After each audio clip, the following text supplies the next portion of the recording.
I never hit start recording. So there we go. All right. Editing stream. Make sure everything's working on the Twitch front. Excellent stream quality. Perfect.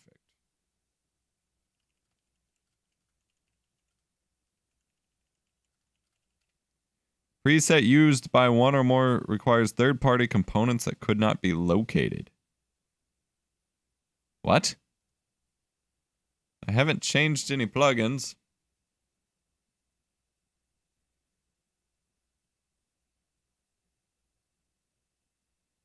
All of my impact transitions are not loading. Perfect.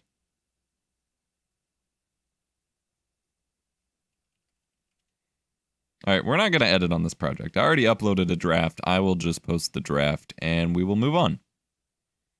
Because this is not worth. Nope.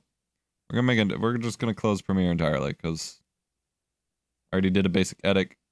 I'm not going to deal with whatever problem just happened here. On your asses. You can try this product for set. Oh, what the hell? I have a license, homie. License. Sign in.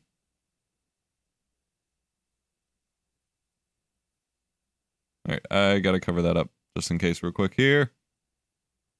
Thank you for the auto host A-Rod. Oh, okay. Now we're fine. That was odd. Get medieval on your asses. So something screwed up all my licenses for my Adobe stuff. And now Premiere won't even like close. What the hell happened? My computer like updated yesterday overnight. And it wasn't supposed to. And I guess that screwed with some things. I had Premiere opened earlier.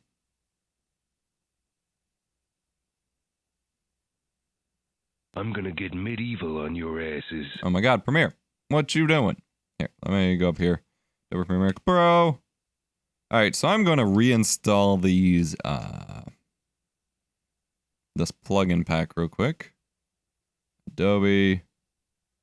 Alright, I gotta mute out this real quick.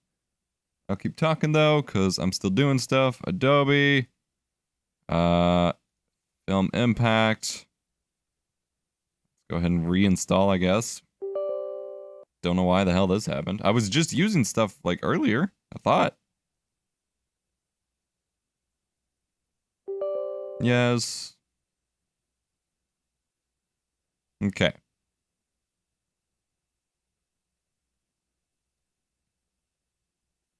Quick studio tip. All right, back to the screen. Cool. All right, so we're just going to relaunch Premiere. And I guess Audition, because that's going to throw us issues too, because I do want to edit a video here. Very weird. Very, very weird. I'm going to get medieval on your asses. All the auto hosts. It's greatly appreciated. I will say that. The auto hosts are greatly appreciated. I guess I'll tweet out live now. Right, Audition seems to be working. Get medieval on your asses. Go ahead and bring in our audio. I don't know what happened. I thought it would have given me the creators update, but it didn't pop up anything. Like some people's computers popped up and told them about the creators update. Mine has done no such thing. All right, I want to listen to something here. Does this like distort or is that only after my compressor? 300 light, it gets way brighter, but I have fine-tuned control over how bright it is. That's usually my filter. I guess that sounds a little distorted. Bright it is. I don't know why it always sounds like that on my, after I run this compressor here. I'm gonna get medieval on your asses. Editing, yes, that is what it says. That is what I am doing. So, editing, yes. Answer should be clear. All right, let's listen again and see if it sounds distorted now. Of light in my face. Actually, let's lower the volume more. Light in my face, but it's terrible to look at even just through that diffusion. What if we... Light that goes behind. Doesn't sound distorted here. What about where it might have clipped? And it's on max setting with that. And I don't feel like I'm well lit enough. I'd have to crank up. I don't know. I really don't know. I need to work on my presets at some point, but that is not super significant right now, I guess, because I'm not going to develop any greater preset anytime soon. I do need to change this webcam view. I am sorry. Didn't realize my microphone was blocking it. There we go. All right, so this is actually a studio update vlog, and it's funny that I'm editing it on the day that my studio tour went live, but hey. All right. New project. Scratch disks, good. Bring it over here. Edit bay. Oh, and Premiere crashed. This is... Adobe, what are you doing to me today? The freak, man. Premiere. I said relaunch, fool.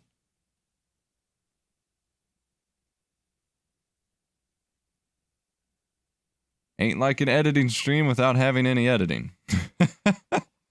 Jesus.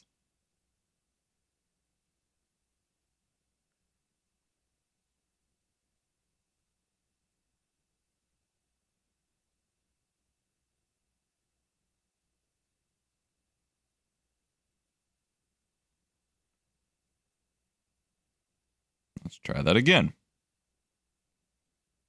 Edit bay, active projects. There we go. Now it's working.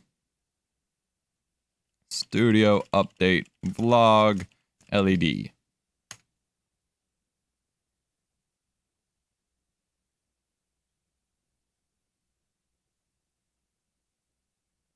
Oh, and now my workspace is messed up? What is wrong with... What the hell happened?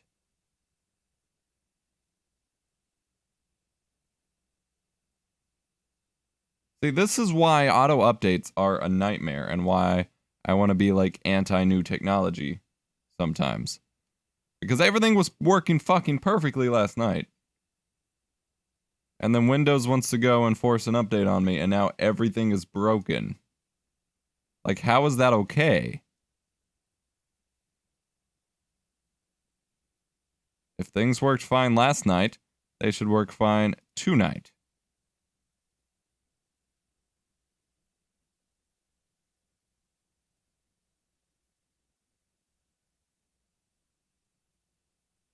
Okay, now it seems to be working. All right, we have some footage here, 505 through 507, as well as the audio file. Come over here to the side screen. Oh, and side screen isn't. What the? Oh, it's working. Jesus. Windows. I'm so done with Windows at this point. A-roll. B-roll. A-roll composition. Or sequence, it's a sequence in here. New item, adjustment layer. And then we drag on our footage.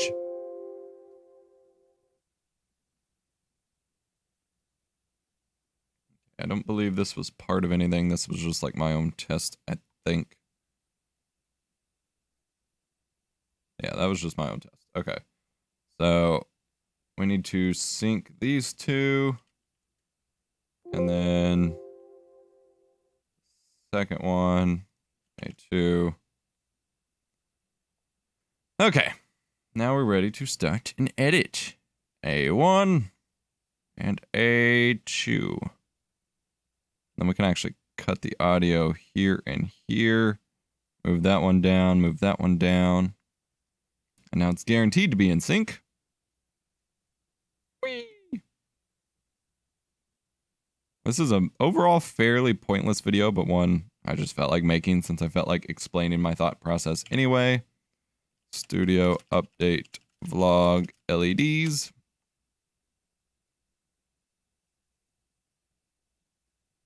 Sequence, render audio. Hope everyone's Wednesday is going well. Thank you for hanging out with me in this here editing stream. Oh, there's a RuneScape access for the Twitch Prime today. Huh. Oh, shit. Okay. Rip me. I guess I gotta claim that real quick. Fuck. Copy.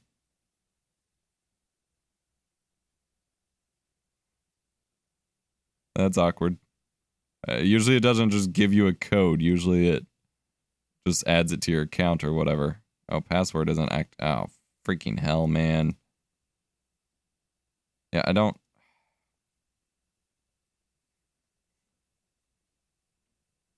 More reason why I honestly didn't want to stream today. Nothing is going right here. What in the hell?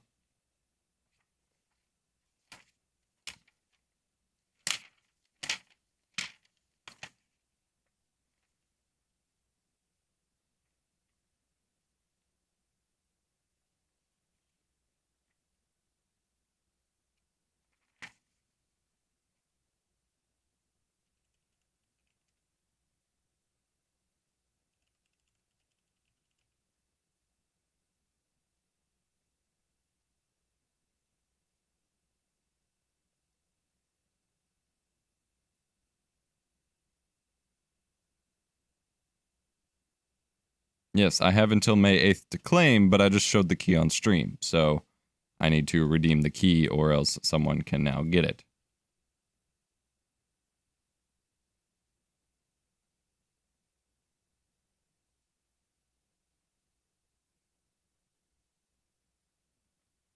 There we go.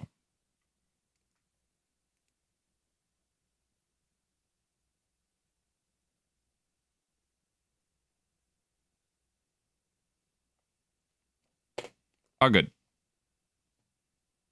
That was my bad. Okay. Back to editing the video.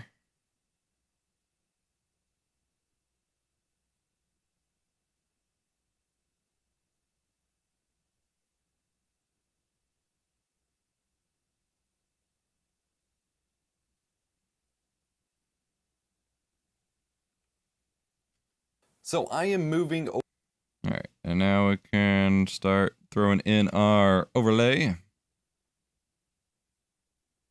So I am moving away from the big CFL style lighting, which is what you see glowing crazily up above me at the moment. But these giant light bulbs that are video light bulbs, they are bright, they provide a nice clean white light unless they're behind you annoyingly, and they do a good job of providing good lighting for my studio. But they get really hot, and they take up a lot of space, because in order to use them, you need something like this, which is a softbox, which takes up a ton of freaking space, especially in the small workspace that I have to work with. And they get really hot, and to get a full like clean lighting set, you need a ton of them. If I want even lighting, I need an umbrella stand of them. If I want even lighting, I need an umbrella stand, which has a big umbrella sticking off of it, and a 4-way splitter, and 4 bulbs, and usually I have 2 of these, and maybe even a center light. This uses up a ton of power, it gets really, really hot, and like I said, it takes up a ton of space to have all this set up, and I can't afford to do that. And I mentioned in my studio tour that I wanted to make changes so that I had more space available again, because I was feeling a little cramped. So I am making the switch to LED lighting. LED lighting uses less power, it gets nowhere near as hot, and it takes up a lot less space. So I'm going to show you a couple of options I have.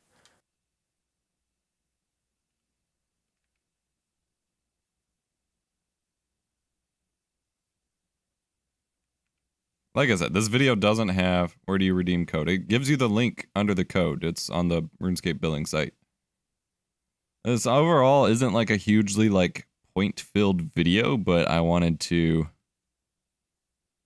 I don't know, I just wanted to document my progress, I guess. So for those who are super interested in the behind the scenes of the, oh, my webcam covered most of the code. Perfect. Thank you for letting me know. But I want to document the progress. I know a lot of people do like seeing the behind the scenes of the studio progress and things like that. And since the studio tour finally just went live, I can finally do that.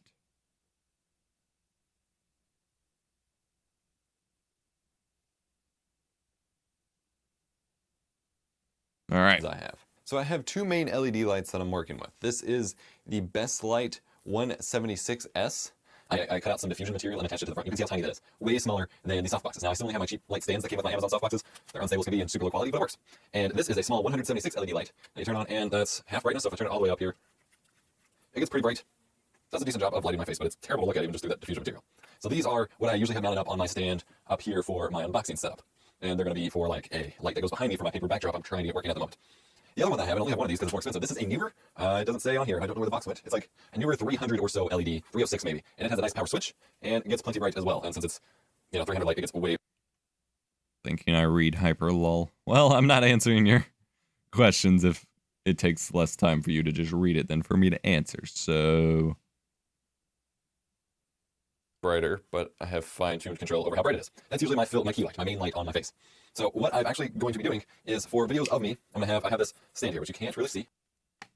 Ironically, lighting is bad here, but this is an umbrella stand, so I can still use the umbrella with this to diffuse the big newer light, and then this light goes behind me for the paper backdrop. So I'm going to set up my generalized setup for how I would normally use the paper backdrop here, and show you a general idea, but it's not going to look right because the backdrop isn't quite right, and I don't have it exactly fine-tuned, but I'm going to show you the general idea of what I'm going for.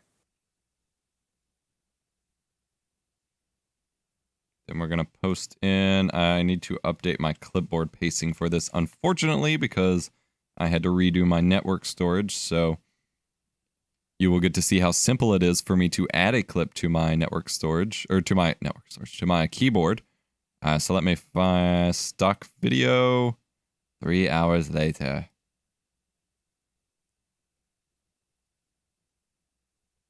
So I drag this onto the timeline, set it to the full frame size. 3 hours later. Turn down the track volume a little bit. And literally all I have to do, and I'm going to point my webcam down here.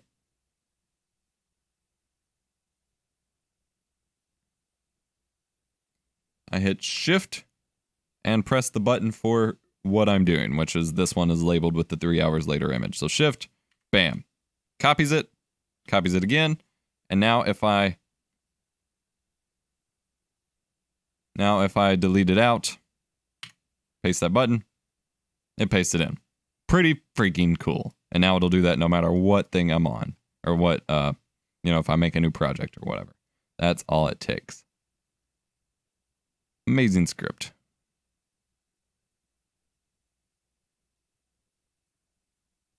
I don't have room to set up like a backlight for myself. I don't necessarily see it's necessary. This is what the autofocus, there we go. That face. Oh my god. This is what the paper backdrop currently looks like. So I have a light coming in from the left side hitting my face. So from the right side, well, it's my left, but the right side of the screen hitting my face, which then makes, this side is about the gray. Actually, this side is more the gray that I want, but either way, it's not even. But I don't have room to set up like a ton of lights or anything. Like, I haven't figured out how to make this work right. There's the light behind me, and then there's the light in front of me, but I don't really. And if I shoot a light, like, I don't have lights with like matte boxes or anything, so I don't really have a way to direct the light. They're just big LED panels, and so even if I shine to this at my back and my shoulders and stuff, with how close I am, it would still bounce. It would, be angled and hit the paper as well, and it might look weird. I haven't tried that specifically yet, because I'm not a fan of the rim light on the back of the head and the shoulders and stuff. Like, I don't like that look. I realize that's like standard and necessary to a degree, but I'm not necessarily a fan of that look in the first place. I don't necessarily like it. Fill on right side of your face, left side of the frame. Yeah, I'm trying with a bounce card. You'll see here in a minute. I experiment with it. I'm trying with like a bounce card, but the light isn't bright enough to bounce strong enough. So this is the general idea behind the new lighting setup with the white backdrop, hopefully properly white balanced this time. Has kind of a gray look depending on how much light is coming from this bad boy right here. And I can actually turn it down. I believe that's going down, yeah. Turn it down to just provide a little light. And then get back in front here, and while I do still cast a shadow at the moment, provides a nice little gray light. My problem is actually lighting myself. This is a 306 LED light, and it's on max setting. Yeah, I like the paper background a lot better than trying to like shoot in front of my sound blankets where it's just like black bars on the side of me or something. With that umbrella diffuser, and I can't really get it in front of me enough to not have sharp contrast across my face. You can kind of see it in the corner popping in as I'm like trying to center it a little more. And I don't feel like I'm well lit enough. I'd have to crank up the ISO quite. It's not that bad. Like, it looked a lot darker since I had the overhead lights off on my camera screen. But a slightly higher ISO. Like, I'm not that dark. I can add a little bit of exposure and color here, and I probably would look fine for a video. I mean, my hair doesn't have a whole lot of light. There's no, like, you don't see any of the yellow in my hair like you normally do because I'm so far away from the light, but it's not as bad. Quite a bit to. The thing I also haven't considered is I am standing way farther from my camera than I usually do, and I don't know if my new tiny teleprompter will be legible on that, so that will be an interesting struggle. Really get me well lit enough. Thankfully, I may have a solution. Where'd it go? I had a solution. I lost my solution. It's somewhere under the workbench here. Here.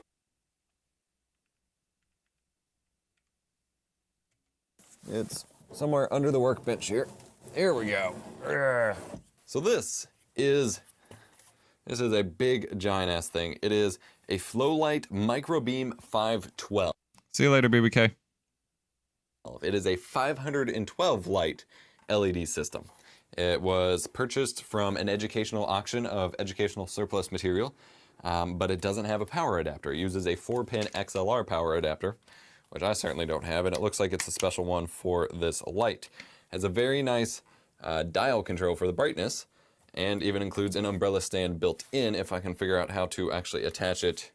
It's not really an umbrella stand. That's just to lock it on the light stand, which will actually make it very difficult to attach it to the, like, attach an umbrella. That's actually going to be a problem. I may have to just, like, duct tape it or something. My light stand itself, which is going to be a problem. And it doesn't have the diffuse panel. But if I theoretically can get it mounted up with the umbrella here, it would probably be bright enough and potentially even enough to work. So it was $50, but I ordered the power adapter for this from Flowlight, and that was a month ago, and they haven't actually sent it yet. I believe it's arriving today. I believe I have a UPS delivery coming today with that power adapter. It got updated as preparing to ship, and then I never heard back from them. So I sent them an email today, or yesterday, and it apparently got shipped to their warehouse, and they never sent it to me. So that was annoying. So they're supposedly 3 days shipping it, but I haven't heard back yet. So if I get that, hopefully the light even works in the first place, and maybe I can get it set up here. So that's the overall idea. Who knows if it'll work, but I just wanted to... I may not fully render out this video yet and just like go back and update it a little bit with the Flowlight adapter. That may be a better course of option, because then otherwise people are just going to suggest a bunch of things that I've either already tried by the time the video gets posted, or that I'm just not going to try. I don't know. Yeah, who knows if it'll work, but I just wanted to explain the process since I was making these changes as I explained in the video. And they are pretty drastic workflow changes compared to what I was using and sort of recommending previously. I've used those softbox lights since like 2013 when I was living with my parents, and so it's fairly big change, but I think the overall effect looks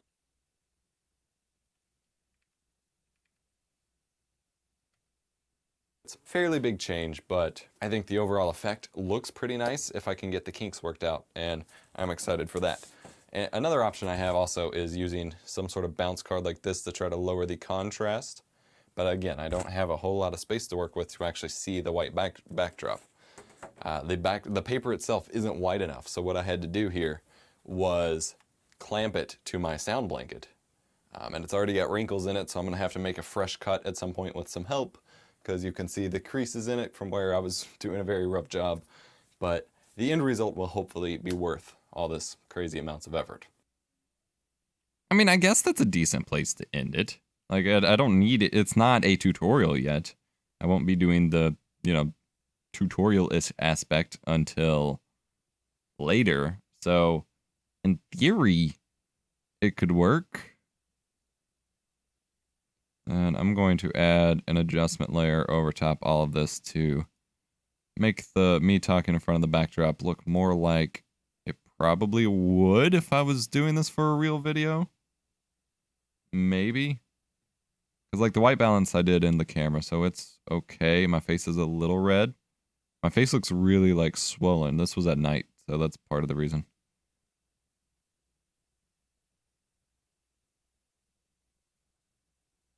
Do I want to give a red or a yellowish cast, or do I want to do like that? If I brighten it up a little, like, I am well lit enough. What's up, Girly Plier 46852? Welcome to the stream. We're doing a little bit of editing today instead of the usual game streaming thing. Got a lot of work to do, and I'm experimenting with a new backdrop setup. So, doing a little bit of editing today. I still have like a red cast on me, but I can't like get rid of it without making everything green. There, I look okay. So I guess that looks alright. And then that's way too blown out to really even care about color correcting because of the light being behind me. So that should be fine to start out with. And then I Actually, I guess I will go ahead and make that like a final video. I don't have any background music still. I still don't have any background music to really use for videos. It's getting pretty frustrating. You can call me girly if it's easier. Okay, that is easier. I'll pop on my subscribe lower third and some help, because you can see the creases in it from where I was doing a very rough job. But the end result will hopefully be worth all this crazy amounts of effort.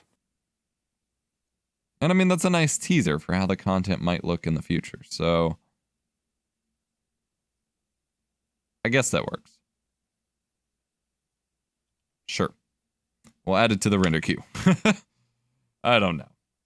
Just a side video. I may even put it up on just like a weekend or something, so I don't even have to worry about it taking up a normal upload slot. I don't really know. Gonna get me some more Sunkist while this is freezing up to load Adobe Media Encoder.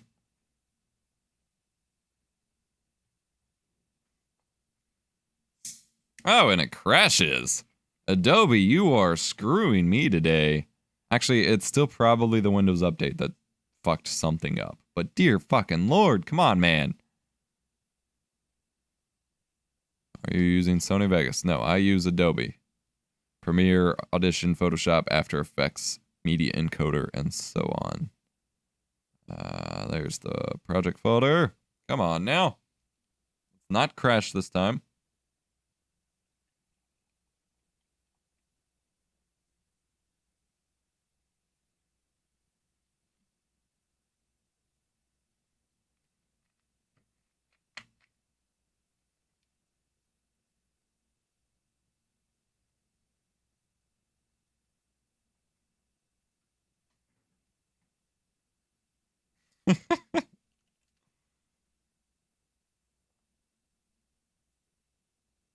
Got a dementia, got some jokes in the DMs.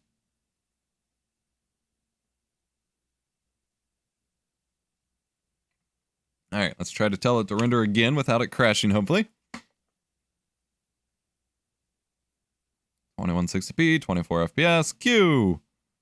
There we go. That time. Alright, so let's work on a real video now. Do I have a real video to work on? Surely I do. I always have videos I need to work on somewhere. Oh, we can continue the Vegas versus Premiere video that I did not finish. Okay. Yeah, we can go back to that. You can watch me fail at making graphics for benchmarks. So, switch back to an older project. There we go. Hey, and my layout worked this time. Perfect.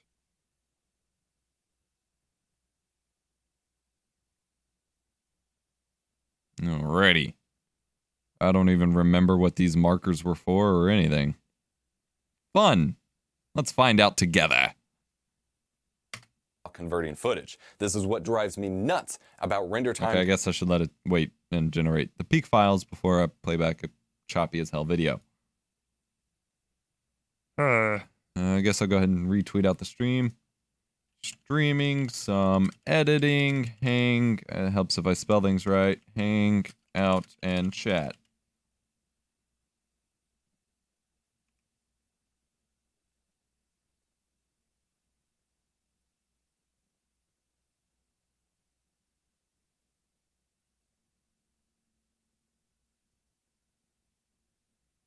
Oh, people with their mistaken opinions about music. Or about microphones, rather.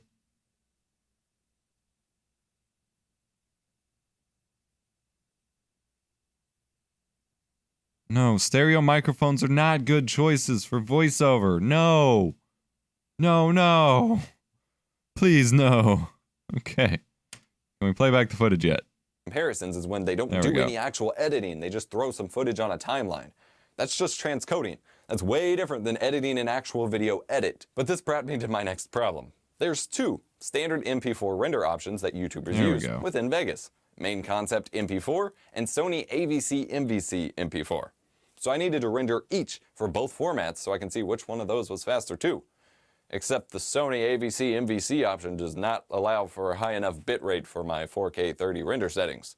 It maxes out around 26 megabits per second, which is not enough for 4K. Also, Adobe Premiere has a max render quality toggle in its render settings. This increases the quality of the scaling engine during video renders. My chat turned off. Which can There we go. sometimes slow it down. I also rendered this without and with it on, so that we can compare those times as well. I've got to drink some water, because the results... Okay, I was talking about Premiere here. Why did I not already overlay Premiere footage? What kind of mic would recommend? It depends on what kind of videos you're making. Very different mics out there. Multiple kinds. Different purposes. Hey Adam, what's up, Ben Green DP? What's going on? Thank you for hanging out. We're doing some editing, trying to get caught up on this big project I tackled and apparently never got very far with, but have a lot of B-roll and graphics I need to make up kind of on the fly. So this is going to be fun.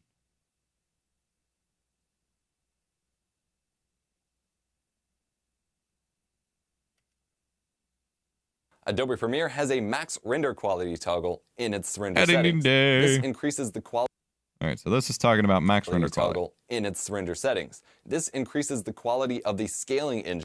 Okay. Since I did queue a video up here, I can just like get a screenshot of that. I can't get footage since I'm streaming. I can't use OBS to record while I'm streaming. But what I can do is just take a screenshot of that. So I'll just take a big giant desktop screenshot, put a box around maximum render quality, and save it to the desktop. Max Ren Qual. And then I can do some motion on the screenshot, and it'll be good enough for that brief talking point. What bitrate you streaming at? 5840, I believe, for the total 6 megabit per second target bitrate. Because I usually have transcoding available. So I like to take advantage of it and stream the highest quality possible. Alright, max RenQual, drag it into my GFX bin. We can start talking about that.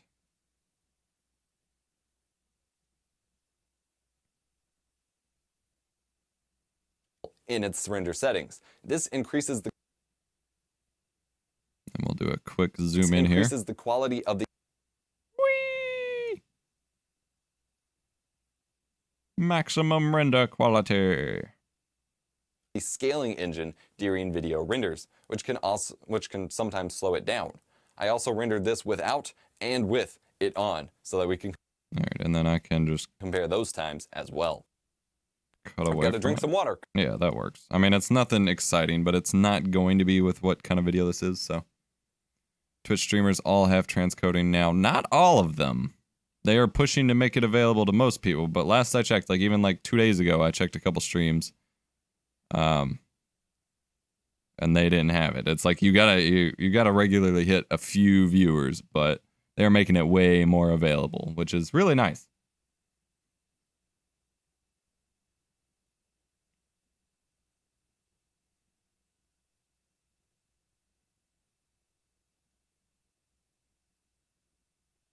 All right, After Effects. You know you want to load. There we are.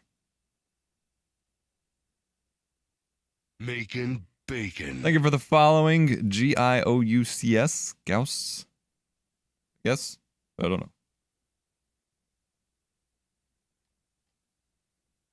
But yeah, Twitch, they invested a lot more in servers or did something to make it to where a lot more people have it available. But I know I checked on a few streams that were trying the new 6 megabits and they only had source quality available. It won't post. That's not good. It's usually the CPU or the memory. Not good. Alright, where are we? Vegas versus Premiere. Untitled Project 2, because I'm lazy. Motion blur, good to go. And we can wipe it on. In its render settings. This increases the quality of the scaling Perfect. because the results are pretty great. It's going to be a lot of talking. Are you ready? Here are the results. In Vegas, Sony AVC MVC. And now I have to figure out how to do some benchmark numbers. All right.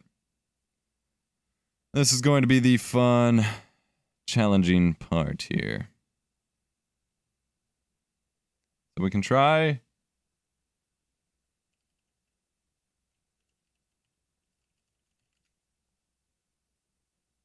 We can try some Google Slides here and pull out an SVG of it.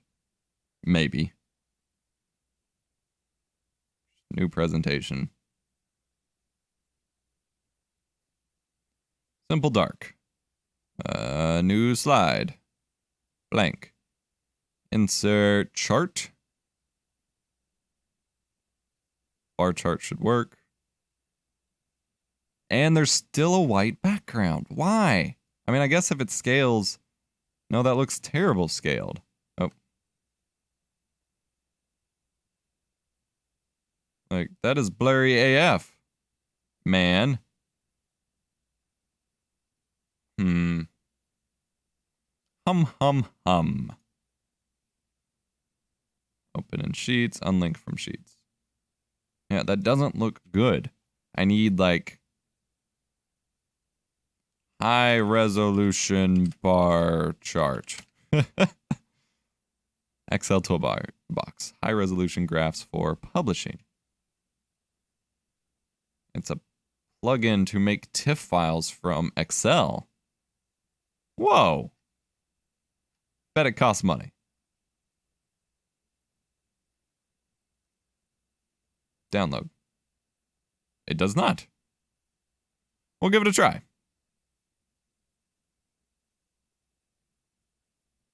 I'm impressed. TIFF, PNG, and EMF export support up to 1200 DPI. Yeah, that's basically what I need. Okay, let me pull my script back up here. I'm gonna pull this up on the side monitor. Actually, that's not gonna work. Tunnel Bear ad spot, don't need that. Best PS2 game. Yeah, I don't have the script pulled up. Okay, yes. I'm gonna pull the script up here, and we're gonna give this a try. This might turn into a new like video recommendation for this.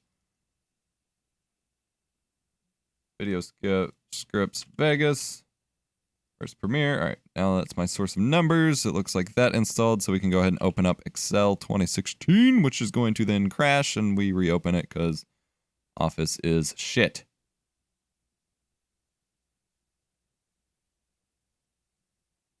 All right, where is...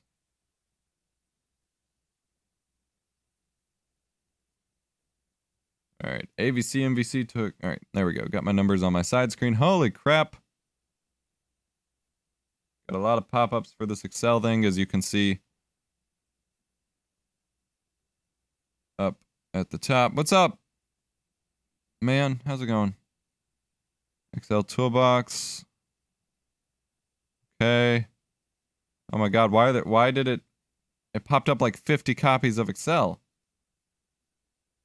Oh my god. Okay, yeah, I got it. Close. Okay. So instead of crashing, it just opened like 50 instances. Okay. All right. So we have some stuff. We have some options. None of those look like what I really want, so we're just going to start with a blank sheet, I guess. All right. I haven't done a whole lot of benchmarks, but this is my challenge to actually like properly learn how to make some good benchmark file or some graphics. So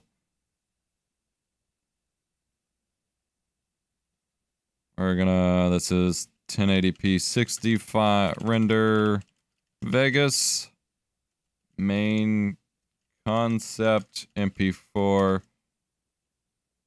Sony AVC MVC MP4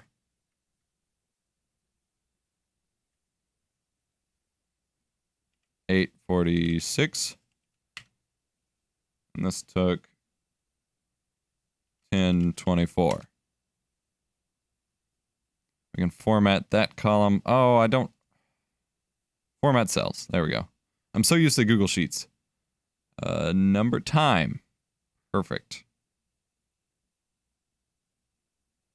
Like that. Okay. Now let's make a chart.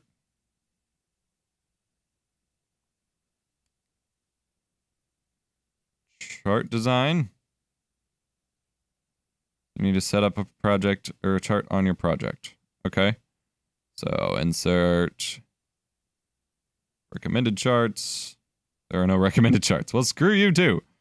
All right, we just want a horizontal like bar chart. Yeah, like that. Minus the 1080. Okay, whatever. That's fine. Then let's exclude. Why is this? All right, let's just do that one. Insert. All charts. Bar chart. Okay. So this is basically what I want. Chart title. 1080p 60 render. Vega. Pro. 14. Can I add a legend to sides here?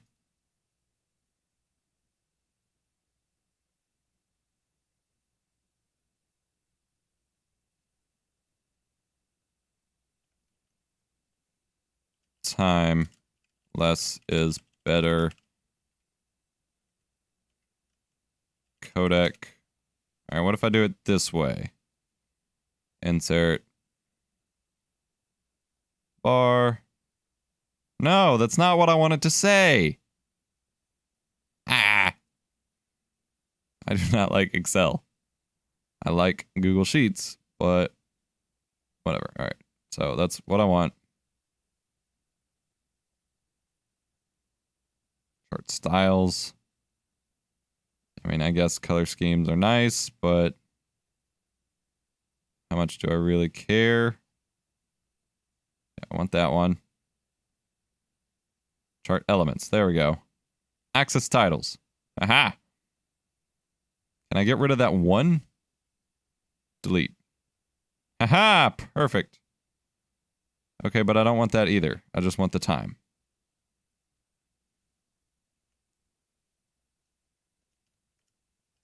Render time less is better.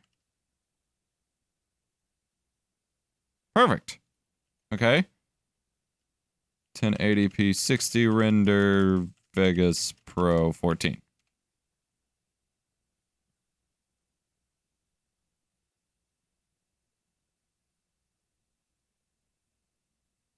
Data labels, yes.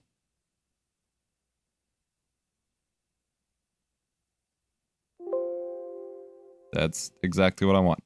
Okay. So now we use the toolbox. Chart design. Do not care about any of that. How do I screenshot? No.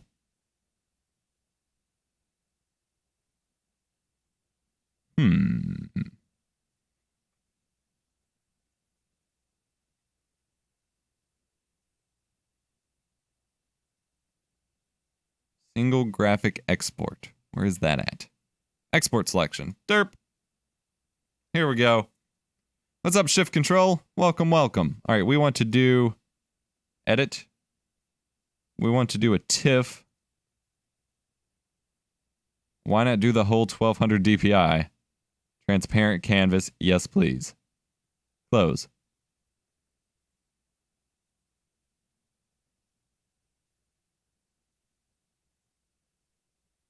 We want like 2560 by 1440.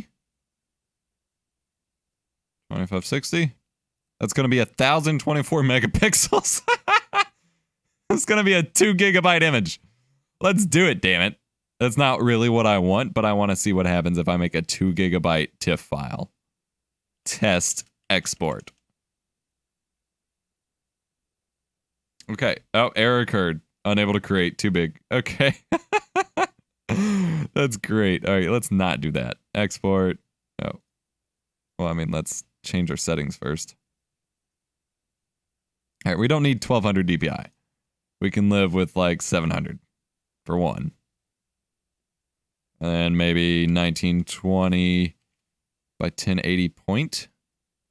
I don't... Points aren't the same as pixels. Export. Test export. Nope, can't do that one either. Export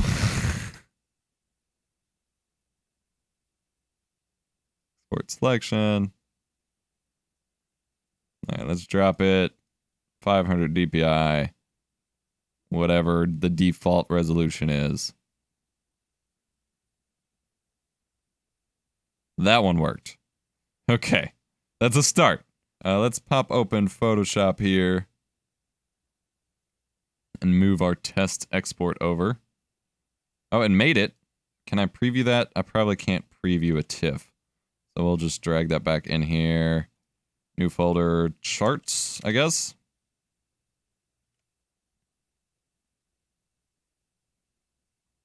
Hope everyone's weeks are. I hope your week is going well.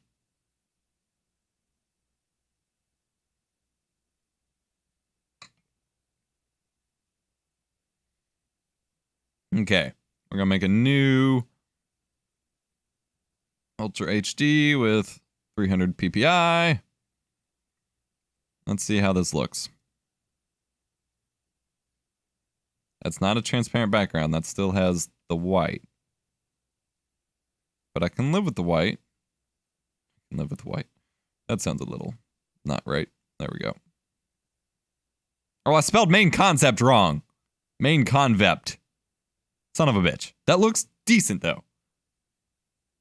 It's a little crisp, a little jaggy on... Bacon. Thank you for following, man. Thank you, thank you. What's up, G? A little chunky on the edges, but that's a start. Like, we're getting somewhere with this. I need to fix my typo, because I'm a dumbass. Main convept. Freaking kidding me? Concept. There we go. Can we change the style at all? Color. Colorful. There's color palette 2. Monochromatic. These are boring. We'll do that one.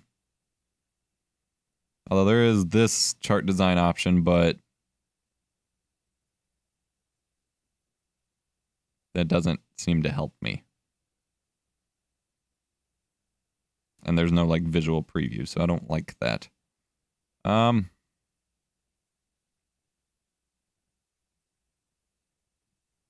guess I can't get rid of the background, which kind of sucks. Elements, values, names, that's not what I want. Elements. There's no option for the background. Oh, chart options. Fill. No fill. Haha! Perfect. Here we go. We're getting it. We're getting it, guys. All right, export with settings. All right, 500 DPI, that's fine. We do want to raise this, though. So I'll try 1280 by 720. Still 44 megapixels.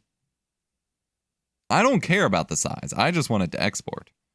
1080p 60 Vegas. Save. I don't think it'll save. Yeah, it's not going to save that big. All right, what?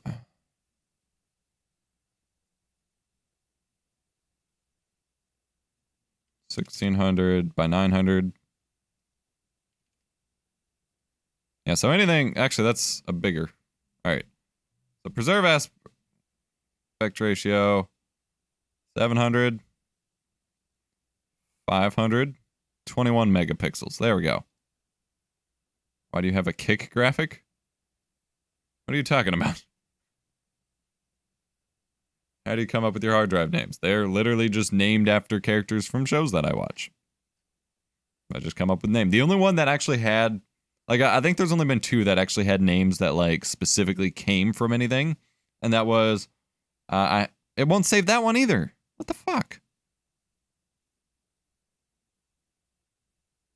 So it just, like, won't stretch it or something? So what if I make it bigger here? I don't know what, like, resolution is going to be in here, though. So we'll make it that big. What happens now? It's bigger. Export. Save. Okay, that one seemed to work. Yeah, the only hard drive name that or names that actually had any meaning was I had a RAID 0 array words, RAID 0 array for recording, which was super, super fast. I mean, it seemed like it at the time at least. And so I called that drive Barry Allen because it was my fastest drive alive. But beyond that, and then I had a WD Blue SSD, and since it was WD Blue, I named it Cora. But that is the only ones that actually had any real meaning. The rest, I just picked names of characters from different shows and anime and cartoons and movies and stuff that I liked. All right, so that's with no background. The text is still kind of chunky. That's probably going to be like that. So I just need a good background for the bar chart that isn't too distracting. I could use like a screenshot from one of the games. I don't think I have any recently. I'm terrible at picking backgrounds for things too. That like I like of all things for me to fail with, like I fail in every possible way with this kind of thing. Named my USB Ocelot nice.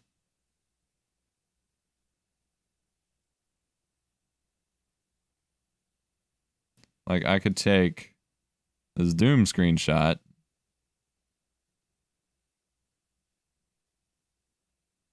Grab it behind and blur it, but the text is black. Shit. That wasn't the right button. Like even if I blurred it, the text is black. So that's not gonna work. I can make all the text white and re-export.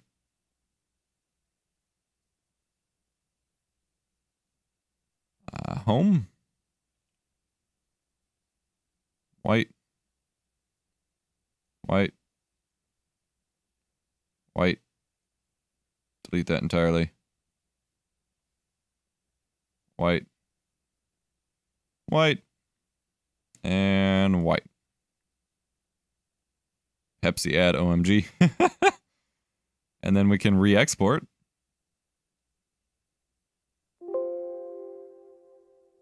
Now it won't export. What the freaking shit, man? Export with settings. It's fine. Export. All right, what if I just call it number 2? Maybe it can't export that file name. Why? Why can you not export at those settings? All right, let's bring it down to 300 DPI. 300 is the DPI of the actual, like, Photoshop canvas I'm using. Maybe it'll make a smaller file.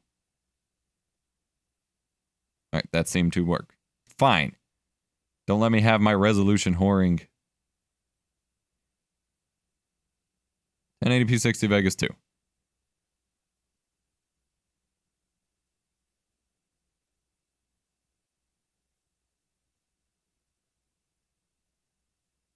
So then we can...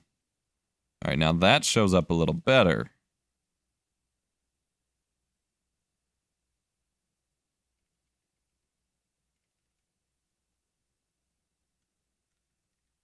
That's still not a good background for it, but it starts to look a little better. Dark, non-distracting backgrounds.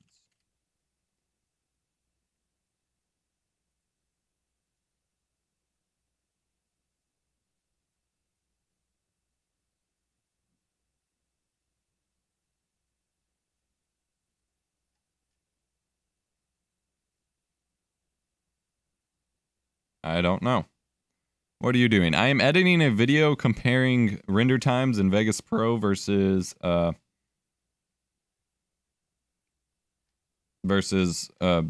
Vegas, or in Vegas Pro versus Premiere Pro. But I'm trying to do like benchmark graphics, which is something I just suck at.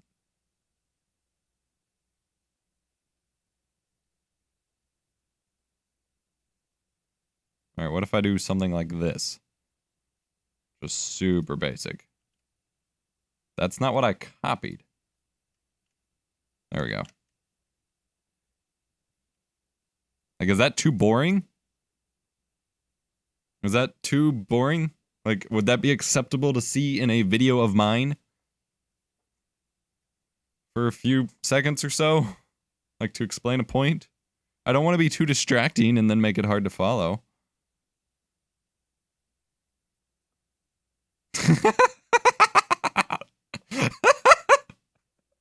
Airlines hate him. Perfect. So yeah, any feedback? Yeah, I'm relying on your all's feedback here. So, is this too distracting?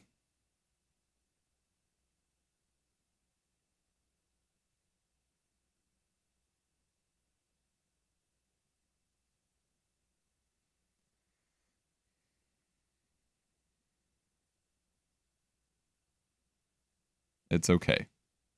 There we go. Got an answer. Like, I have more of these over on the side monitor here. I'm totally just ripping these from someone on DeviantArt. I'll have to, like... Oh, actually, these are from all over the place. So I'll have to, like, give credit. But...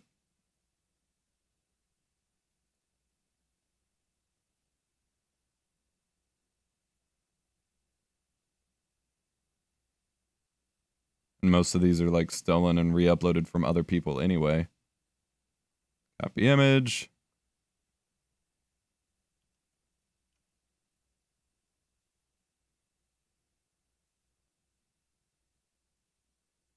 Okay, that's an option.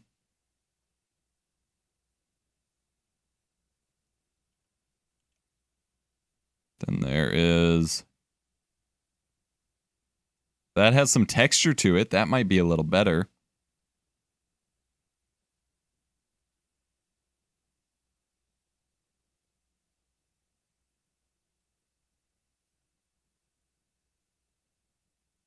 All right, there's another one. Going to my downloads here real quick.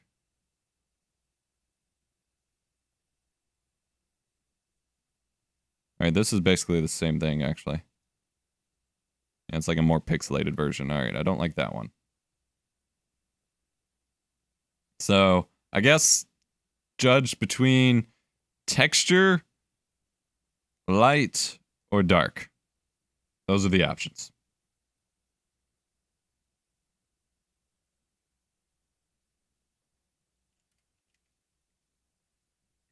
I guess I'll just save it for now, and then we can, you know, I can update from there.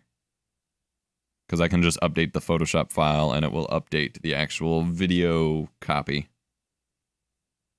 Oh, I got a very important email.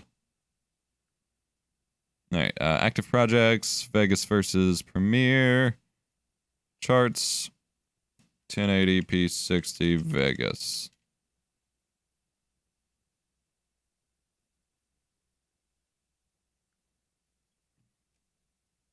So I can just drag that on for now, and then we can, like, identify the specific one I should use in a minute. Why not have the dark at lower opacity and the texture at full opacity below it? Not a bad idea.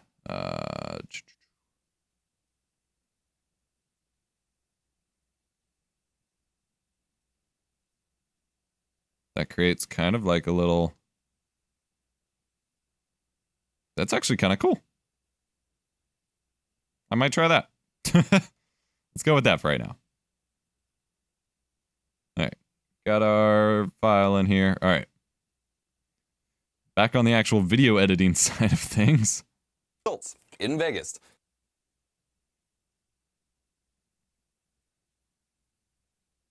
Push. Push. There we go.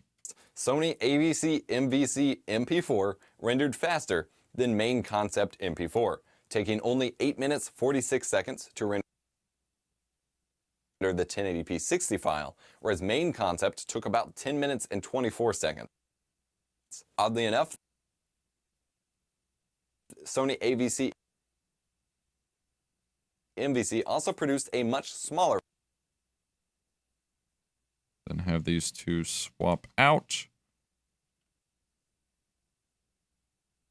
Thank you for the help on that, by the way. Like I said, I'm terrible at designing like backgrounds and shit. Like I am terrible. So I do like the little bit of texture there, which breaks up it just being a solid color. Since I am doing 4K, it'll compress all right. Like I won't get two trashing compression since I'm doing a high bit rate. And that looks nice. Like, this is what I was going for. I just had no clue how to achieve it. It looks like this Excel plugin is going to be what I need. So I will have to make a dedicated video on that to help, like, promote it out there, I guess. A much smaller file at about 555 megabytes with an average bitrate of 15 megabits per second versus the 1.2. Actually, I want to delete that transition for a minute because I want to apply a little bit of motion on that image to zoom in just a slight bit. At about 555 megabytes with an average bitrate of 15 megabits per second versus the 1.10 gigabyte file with main concept. I tried to put the... All right, and then I can just lightly zoom in just to focus on the numbers here. Nothing too distracting or dramatic. Right there. Pop it into After Effects for some motion blur. Save, and then I can apply the transition back. Maybe. There we go. What's the plugin? Hang on. I had the site. It's called the XL Toolbox. xltoolbox.net. I'll throw it in the chat here.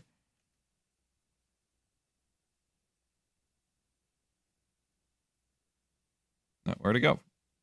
XL Toolbox, it allows you to export from Excel with high DPI. But like if I do like really high DPI files, it just keeps telling me it can't do it. So I don't know why it would do it. Like I don't know why it's telling me no.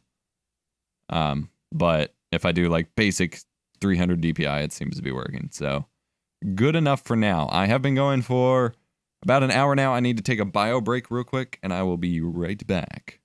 What's After Effects? Someone in the chat can answer that for you because it's a program. I'll be right back.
How long does it take to render? That's not a question you can answer. Like, it depends on what you're doing, what your computer specs are, what, like, there's no just, oh, it takes 5 minutes to render anything. Like, that's not a question.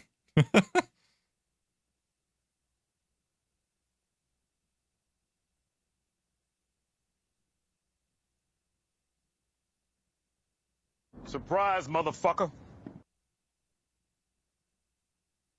All right. Anyway. Smaller file at about 555 megabytes. If you have a shitty laptop, then doing any crazy animation in After Effects is going to take you a very long time.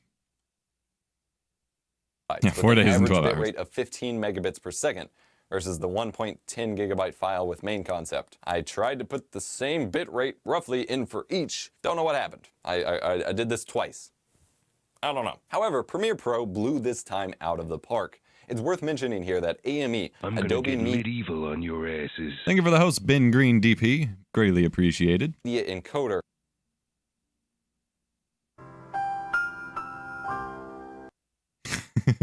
often takes a long time to write file metadata to the actual video file after the render process has completed. This can take anywhere up to 5 minutes for really obnoxious files. The render is done, CPU usage drops back down to 0 or whatever, but it does not finish just yet. Because of this, I took note of both the time elapsed shown in AME once it finished the actual render, and the total render time from AME's text. Then I need to pull up a copy of that text log, which I have no clue where it is. AME encoding log. Perfect. That's what I need. Whee! Wow, this goes all the way back to 2015? April 2015. This thing has gone back 2 years. Actually, hang on. That's not even the top. Yeah, April 2015 was whenever I guess I had whenever I fully installed on this computer. Actually, no, I didn't even have this computer in 2015. So this goes back, this loaded from the documents folder from when that was in my old computer. Jesus. Okay. I've never actually looked at that. Wow. So this went all the way back to when I was living with my freaking parents. All right, so we did this back in like November, December, January, I don't remember. I guess I'm supposed to clear it out on my own? I don't know. I'll just take Brio, Freedom Trainings, Invent Testing, Server Rack. I mean, I don't need the exact file. I just figured if I had it, I might as well try it. I guess I could pull up the render names if I don't see it in a minute. Yeah, I'm not seeing it. All right, let me pull up my renders. All right, Control F, 1080p 60 Premiere. There we go. As I don't have a computer right now, my old one's motherboard broke and I had to build a new one that's not working. Sounds like you broke the motherboard again. Glad I can watch you edit. Well, thank you. You record a video at 1080 by 720. Well, 1080 by 720 is not like a proper resolution. That doesn't make any sense as a resolution. And secondly, yeah, I would only if you're recording at 720p, I would only recommend upscaling to like 1440p. If you go to 4K and you don't have like a crazy high quality, high bitrate source file, going all the way up to 4K is not going to look well. As long as you have crazy high quality source files, you're fine, which I normally do. So I upscale like crazy. Like I uploaded a Call of Duty clip that was recorded in 1080p up to 8K and it looked amazing. But I recorded at a gigabit per second, which no one else is going to do in their right mind. God. What did I do to... Oh no. What did I... Stop it. Stop it. What did I do to... Notepad++? Oh no. There we go. I hit F12.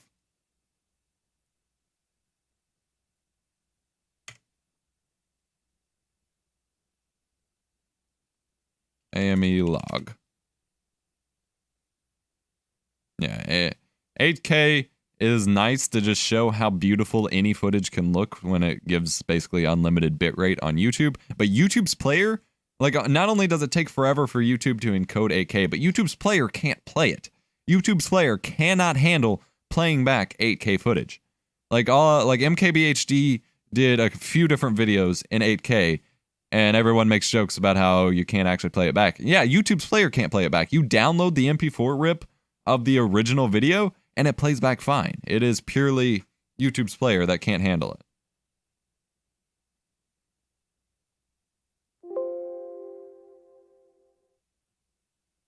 All right, now we're talking about this. 720, what is your bit rate? Let me ask you that before I answer. AME's text log.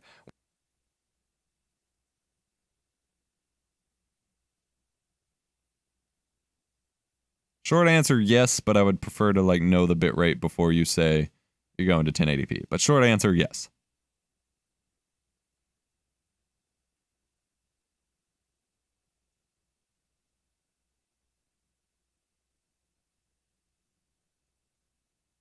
time from AMD's text log when it showed that the metadata writing was also complete. For the 1080p 40 megabits per second for 8K? No. You need like 100 megabits per second for 8K. I do higher than 40 megabits per second for 4K.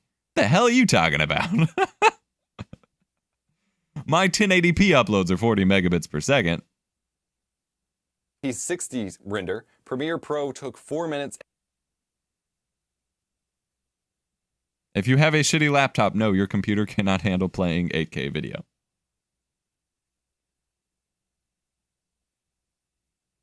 Like, if by your definition your computer is a shitty laptop, then no.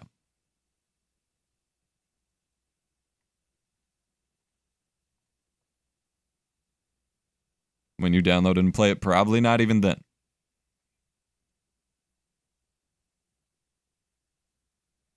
"4K, if you downloaded the file, you might be able to play, but I don't know your specs, so I can't answer that. You haven't given us any real information about your computer." All right, now we're doing a new benchmark. I'm saving this as a template soon because this is freaking awesome. You record 720p at 50 megabits per second, then yes, please upscale to at least 1080p, if not 1440p. Well, only do 1080p, because YouTube's codecs suck at 1080p and 720p, especially 720p. But 720p as a source resolution is pretty low, so going up to 1440, if you have a whole lot of text on screen or anything, it's going to look kind of iffy.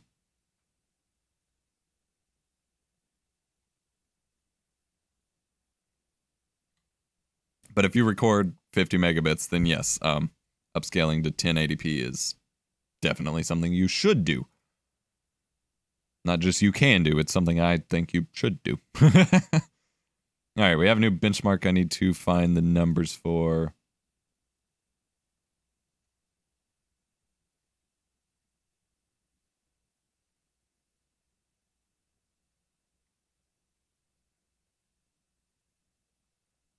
All right, 1080p 60 render Premiere.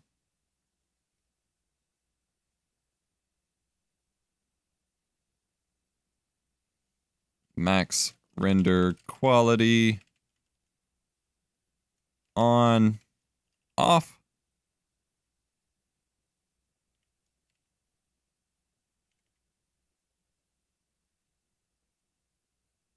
Actually, on with metadata, off with metadata.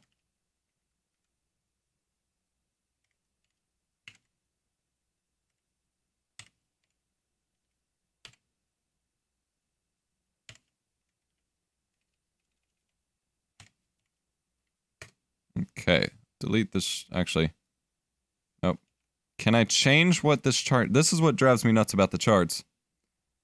Is if I can. Your monitor only supports 720p? That sucks. No, he's probably recording like gameplay, and if his screen is only 720p, if it's console gameplay, you for sure can't go any higher. If it's PC gameplay, you could do downscaling stuff, but that gets a little iffy. Can I change like what this chart accesses data-wise? Select data. Hey, look at that. I can. I can't see the text anymore since I made it white. Oh, hey, it already works. Perfect.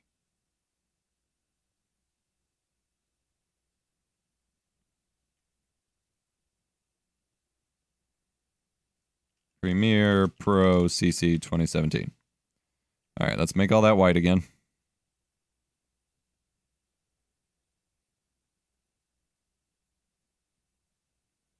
All right, cool. And then we can just export this again using the tool. Export selection. 1080p 60 Premiere. And we're good. And then we drag it back on here.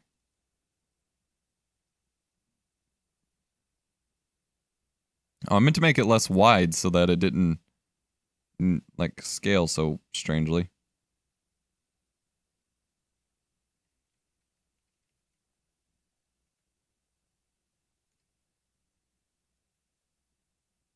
Cool.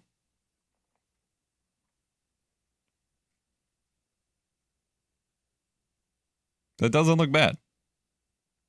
So do I upscale in recording or editing? Yeah, when exporting the file. Love the ARC theme video. Thank you.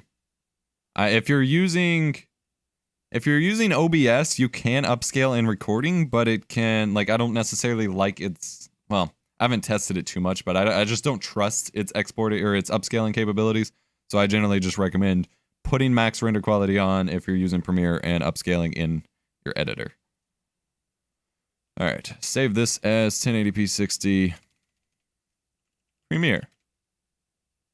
I like this. This looks nice. Feels good to make it too. Something I'm like not ashamed to show as far as that goes. Oh, I don't have stream labels open for some reason. No wonder my stream labels aren't updating. There we go. I was like, I know a couple people followed within the past hour or so.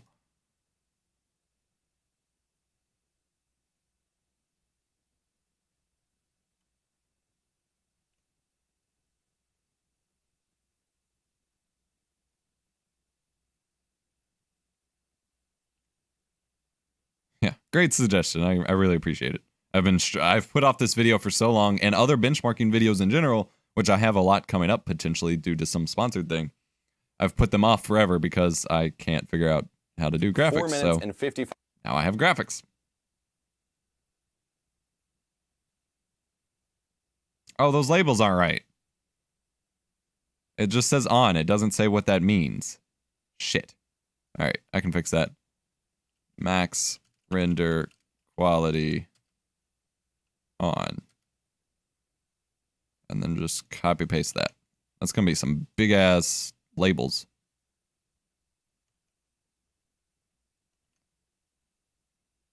And that makes a very wide legend. All right.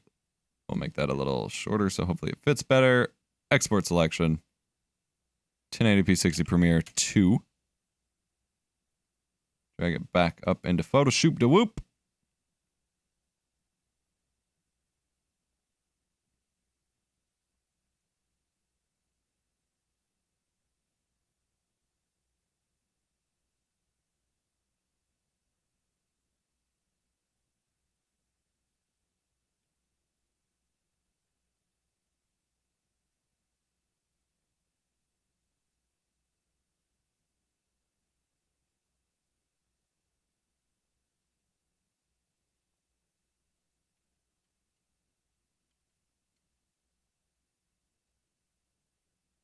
Oh, the legend's getting cut off. Shit.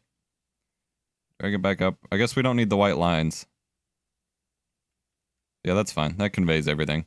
Max render quality off. That one. Off. That one. On. On. That works. Whatever.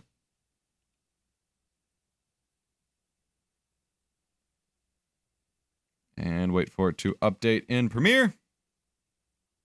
There we go. Not quite as clean looking, but it's a lot of information to convey.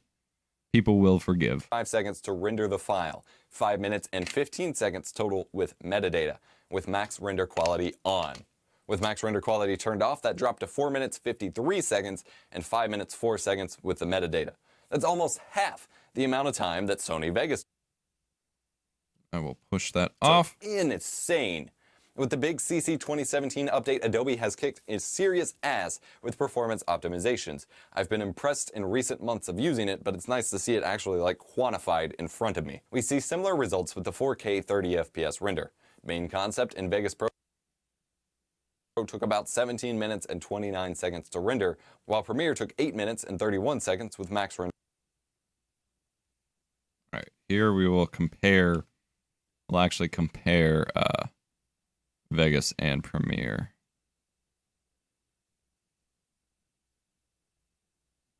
So Vegas Pro, Vegas main concept. So is 50 really necessary, or could 3040 work with upscaling? 3040 could work, but like if you're not struggling to record that right now, there's not necessarily a reason to tone it down, because you don't have to, you shouldn't render at 50, but as long as you record at 50, like the rule is you can always, and first of all, advanced kid, there is no 2K videos to watch. Like that's 1440p, but very few people upload in just 1440p. So that's not something you should really be worrying about right now anyway. But anyway, my rule is you can always take away bit rates when you're or bit rate, bandwidth when you're compressing for uploading. You can't add it back into the video. So if you can record in 50 megabits per second, no problem. You might as well record in that to get the best possible quality in, so that when you do compress, you get the best possible quality out. Hope that makes sense. All right, Vegas main concept. Now we're doing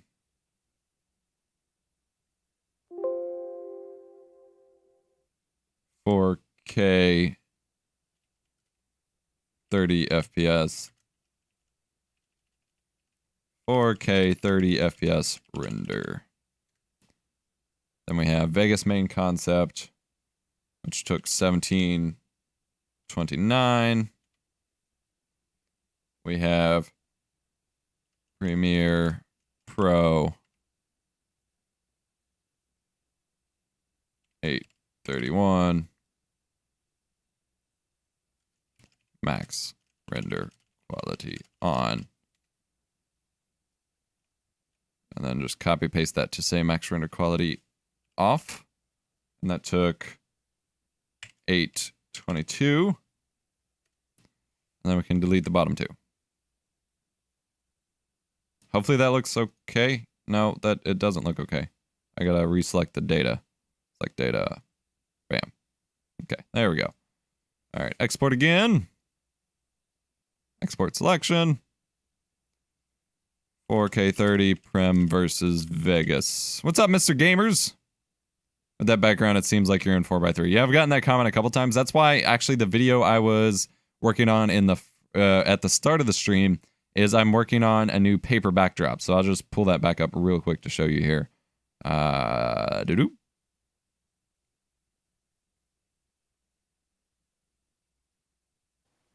This is a big... Yeah, so I'm working on setting up a paper backdrop, which has like a gray kind of background, or white. I can make it all white if I blow it out enough, if I get enough lighting. Or I'm getting a colored light sent in, which will hopefully give it colored tones. So that'll be pretty cool.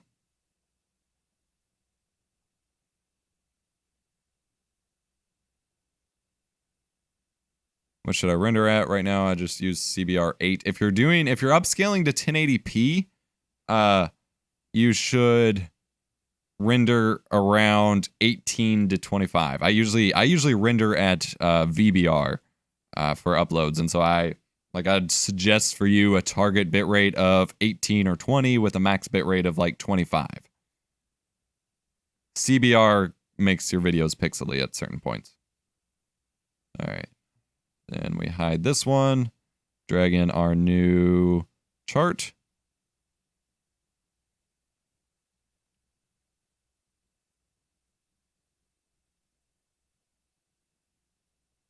That looks good right there, actually. Oh, it's got bars around the side, too. Come on. Why is there a border? There's probably a border option in Excel, and I'm just ignoring it. But that's okay. All right, that looks fine. 4K, 30 FPS. Premiere Pro, max render quality off. Premiere Pro, max render quality on. Vegas, main concept. Makes it actually look like the time that it is, so... You always got to sacrifice big quality or big files for big quality. All right, 4K, nope, 4K 30, Prem v Vegas. And that looks nice. Like, I love this fucking background. I'm so glad we made this. I can actually feel confident in, like, delivering benchmarks all of a sudden. Wow, I have a mustache hair which keeps poking the corner of my mouth, driving me insane. So if you see me playing with my mouth, that's why, and I'm sorry. All right. Render. Main concept in Vegas Pro took about 17. And we can just push that back over top here. That's render.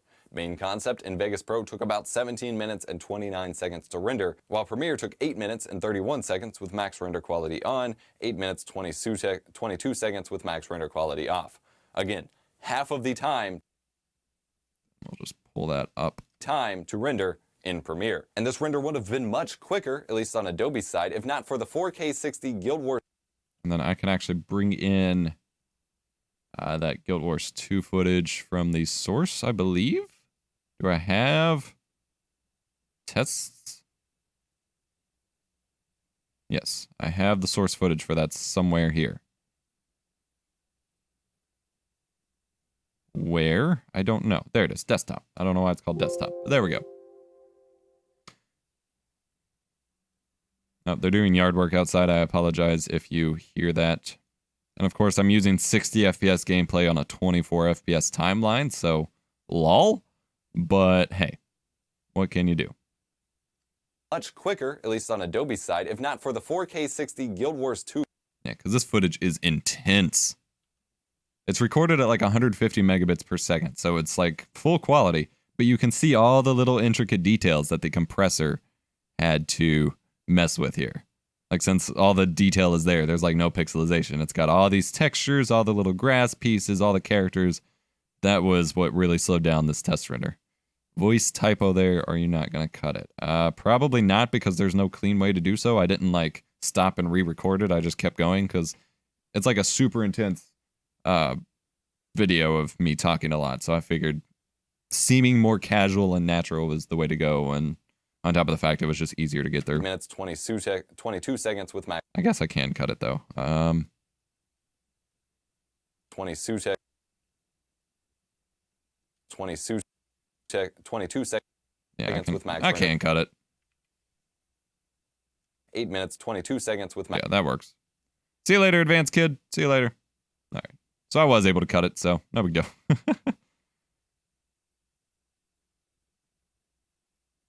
Here. And this render would have been much quicker, at least on Adobe's side, if not for the 4K 60 Guild Wars 2 gameplay footage I threw in. This is a very high bitrate and insanely detailed video file that I could actually see slow the render to a halt compared to the other footage in the video. But compared to Vegas, it still flew through it. It was about at this point that I realized that I might you can see when it plays back, it's playing back at 1/8 resolution, and you can see how like jaggy everything gets. Just due to the natural workflow that I use in Adobe Suite. And just peel or wipe that off. Good breakup of my talking head here. Hang on, I have an email. Another potential opportunity we'd like to run by you.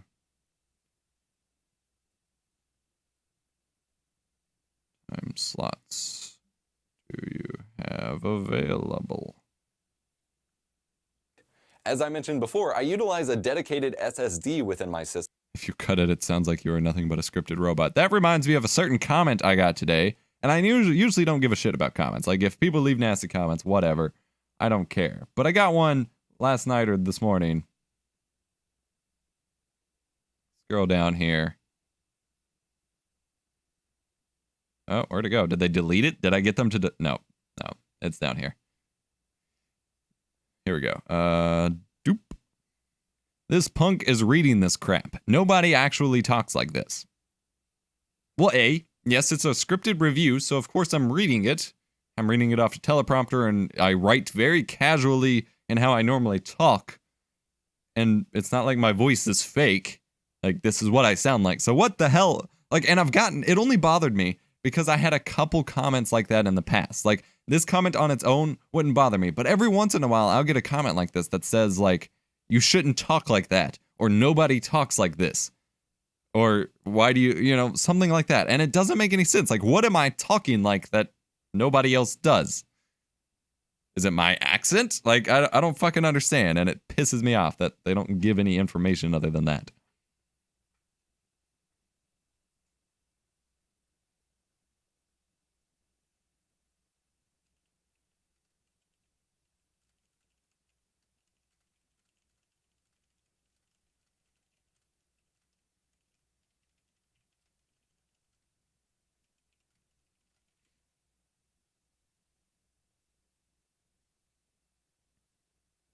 You have an epic voice, end of dot. No one can complain.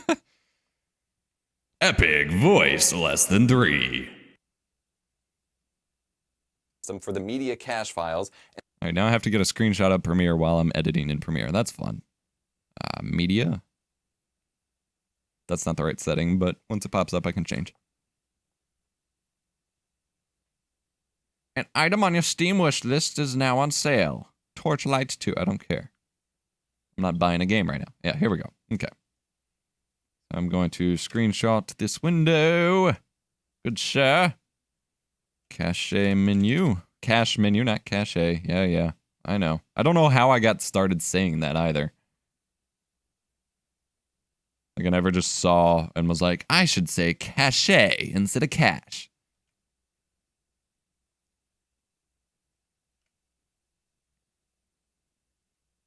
All right, where? Cache menu. Wrong bin, but that's okay.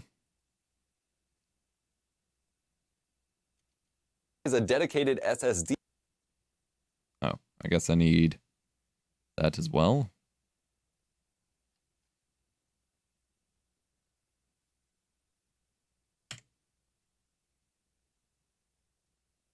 Scratch SSD.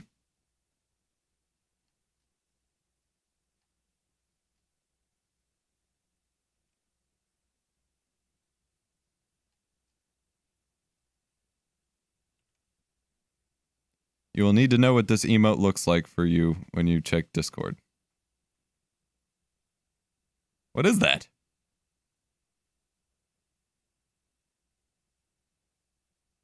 Okay. Yes, I use Lightshot as my main screenshotting thingy-mabobber. I like it. It's the easiest that works for me. At some point, I want to get one routed through my domain to automatically upload and make the URLs for it through my domain. But the only way I know how to do that is with Gyazo, and I really don't like Gyazo, so I haven't looked into finding another solution right now. Greenshot supposedly let you do it, but then I was looking through the options and couldn't make it work. Like, the options went away, so I don't know.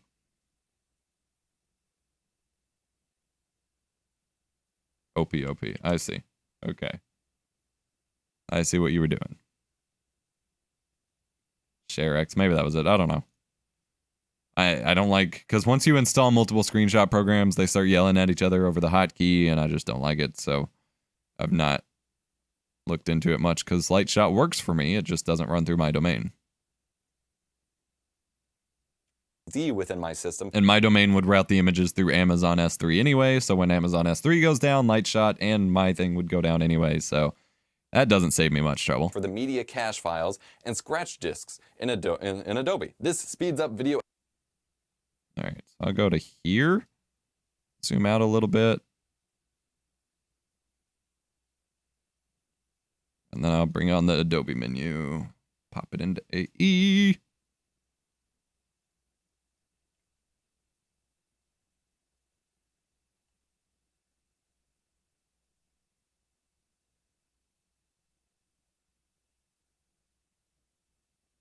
Yeah, I was using Dropbox for a little bit to automatically like save screenshots. Like that seemed like a good idea, but it's not anywhere near as easy to share, and you don't have the annotation and cropping controls that Lightshot gives you, so I just don't bother.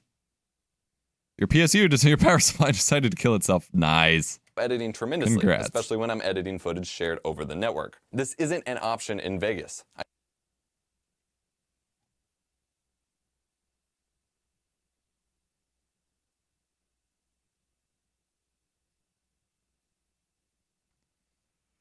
Hope everyone's week is going well. I have apparently been going for an hour and a half now. Nice. Is there a place I can sell my memes so I can live my dreams? I don't know if there is. Surprise, motherfucker. I just like that I have a dedicated button for that now. Got a program that lets you use FTP. Yeah, but if it doesn't like automatically copy the link and stuff, it's still not useful. I think that's what ShareX or Greenshot was supposed to do, was a custom FTP server, and that's what I was going to look at. But if it still doesn't automatically copy the URL and everything like that, then, and if it doesn't, like, if that screws up permissions or something, I don't know. Editing tremendously, especially when I'm editing footage shared over the network. This isn't an option in Vegas. I set every setting I could to store temporary files from the... Oh yeah, I guess I need to actually open Vegas for that to work, for me to get screenshots of that. Vegas Pro 14 64-bit.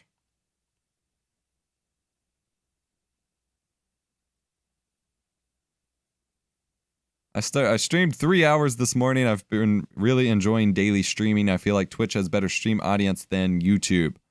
I would agree.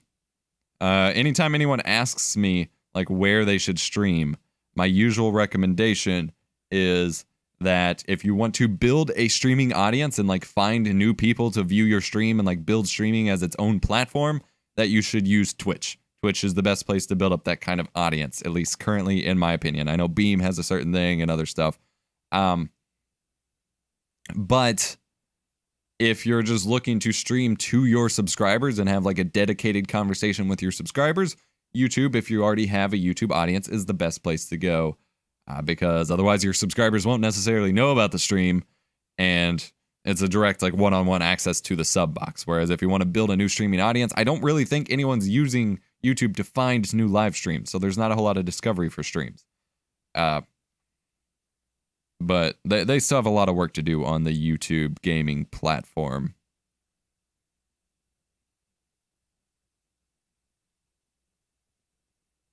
All right, so this is Vegas, a really terrible editing program. This is the option menu I'm looking for, so screenshot of that. Gotta make a new file here. Oh, that's not what I wanted. I needed my 4K 300. There we go. All right, screenshot of that. Where's the other option? Audio, screenshot of that. Like, paste. There we go. Oh, wait. Is that like an option now? Did I miss this? Am I gonna... Oh, no. That's not it. Never mind. Okay. And then options, preferences. Yeah, I was hiding the licensing stuff for Vegas. I didn't think to switch to webcam view, so I hit BRB first. And then I realized if I'm talking, I can just pull full screen webcam. But yeah, I was hiding the licensing stuff for Vegas. All right, I can screenshot this option. I don't like that they... Why would you show that on the... Why would you show that on the splash screen? That just doesn't make a whole lot of sense, in my opinion.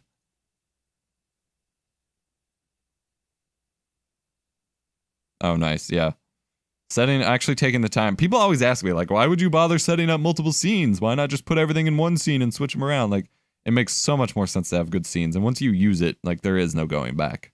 And now that I have the fancy Elgato Stream Deck here to switch everything around, it's quite handy. Okay. Minimize Vegas for now. We don't need it, but I do need these screenshots.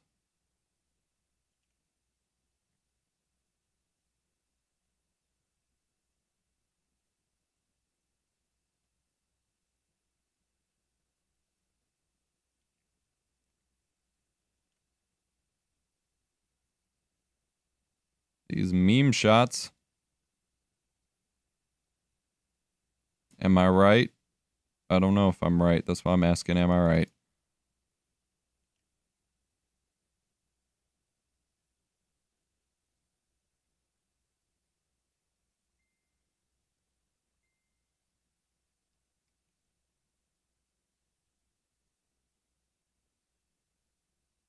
Sorry, this is very tedious and obnoxious.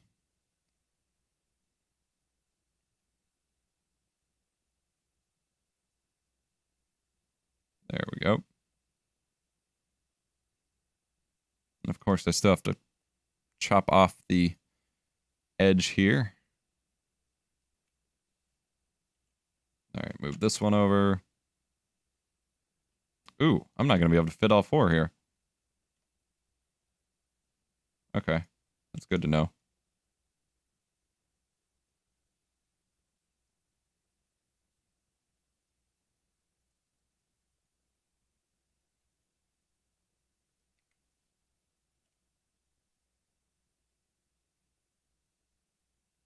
All right, well, that can be one. Settings 1. See you later, man. Enjoy your YouTube game streaming. Have a good time.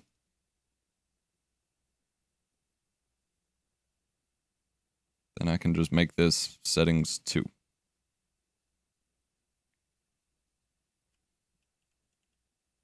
Oh, there's two of the same one. Those are both the same settings. Okay. Then when I only had 3. The tilt animation in Premiere.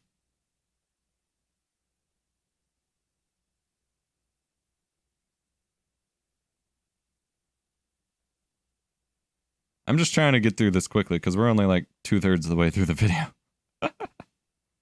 Oh man. I will check that out though. Where is my settings one?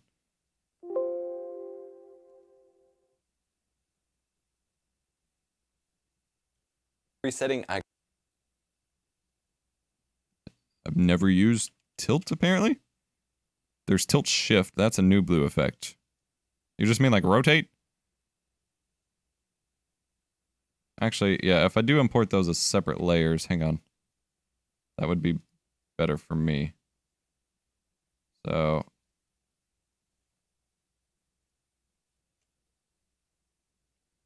I guess I do need to then crop off this stuff, damn it. Delete. Oh.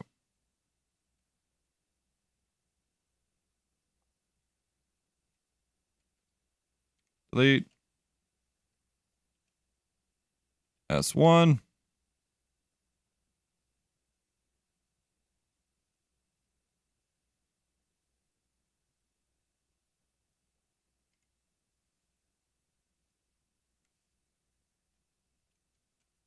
S2. S3. And then I can bring those in as separate layers and like push them up at separate speeds. At the very least, basic 3D, then tilt. Drop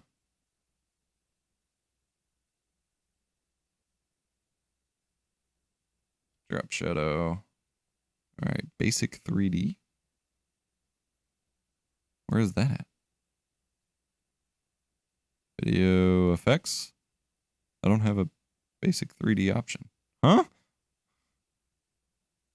Basic 3. Oh, there it is. Perspective. Okay. Basic 3D. Tilt. Hey, hey. Whoa. Whee.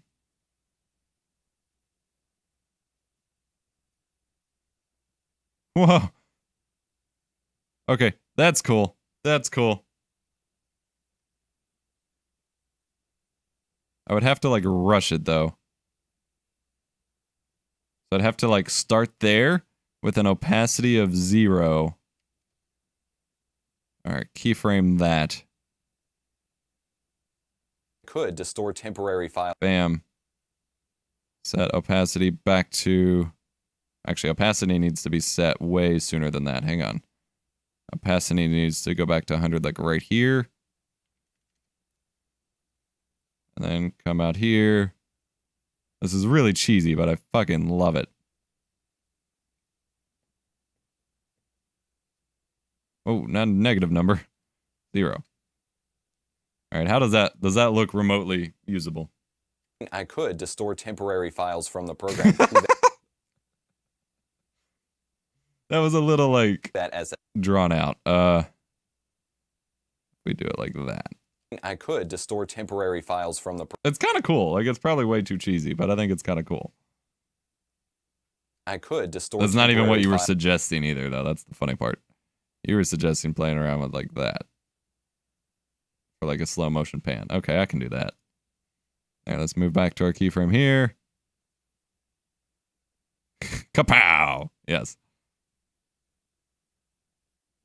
Store temporary files from the program to that SSD, but it always stores audio peak files and such next to the source footage. It's just an inherent. All right, so about here, I can have it tilted a bit. Oh, it swivels too. Hey, that's cool.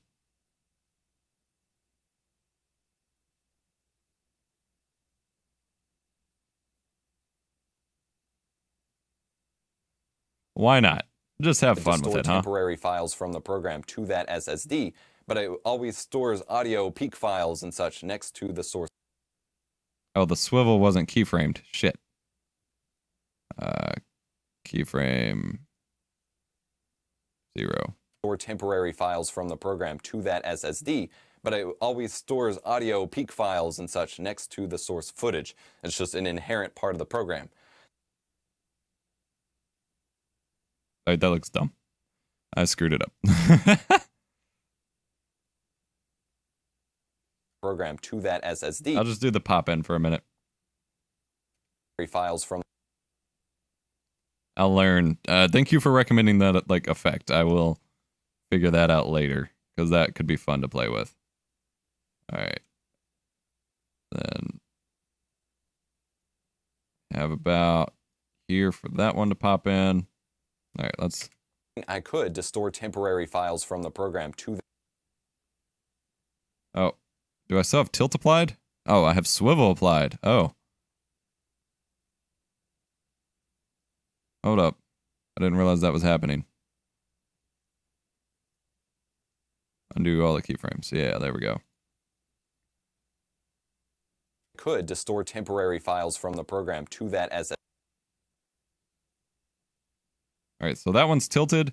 That one's not tilted, so I can then tilt the side one here.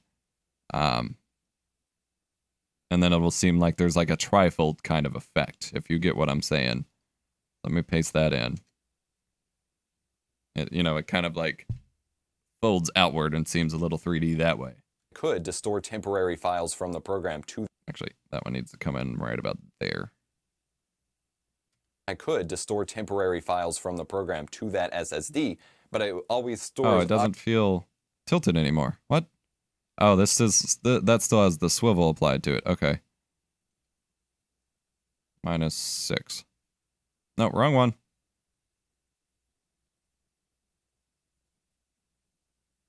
-6. Oh, it'd have to be +6. There we go. Yeah. That looks like it's a little trifold board or something. Setting I could to store temporary files from the program to that SSD, but it always stores. Like nothing. Like it doesn't matter. I'm just showcasing the options, but I like it. Stores audio peak files and such next to the source footage. And then I will nest all of that. Nest. Settings, cache, Vegas. And just have it completely wipe off. It's just an inherent part of the program that doesn't appear. Oh, whoa. Why did it move? Hold on. What is that? What? Why? Is that just it not loading? Why? Why does it offset it? What the hell? What? That's the whole point of nesting, is to make that work. Alright, I guess I'm not nesting. Can I just wipe them individually and it actually look okay? Probably not.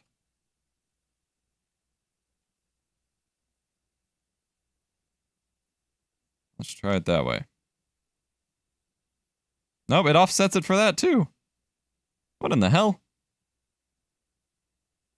Okay. Then we will pre-render this. Nest. Cache settings, Vegas. And we'll just pre-render that with alpha. See if that gets offset. QuickTime. Cineform with alpha. Desktop.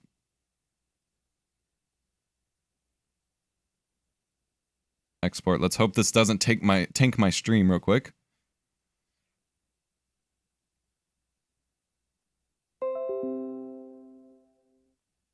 It's holding up the frame rate. What the hell? I hope I'm still live. That's impressive. 6900K for the win.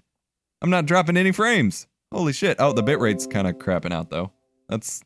Oh, it's back. Wow.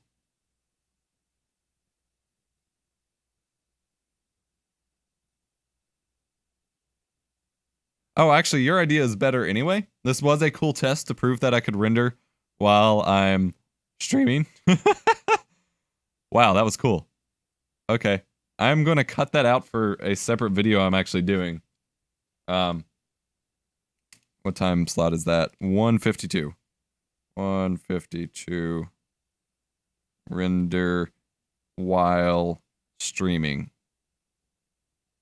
Just so I have that for reference. But yes, your idea is actually better to push up.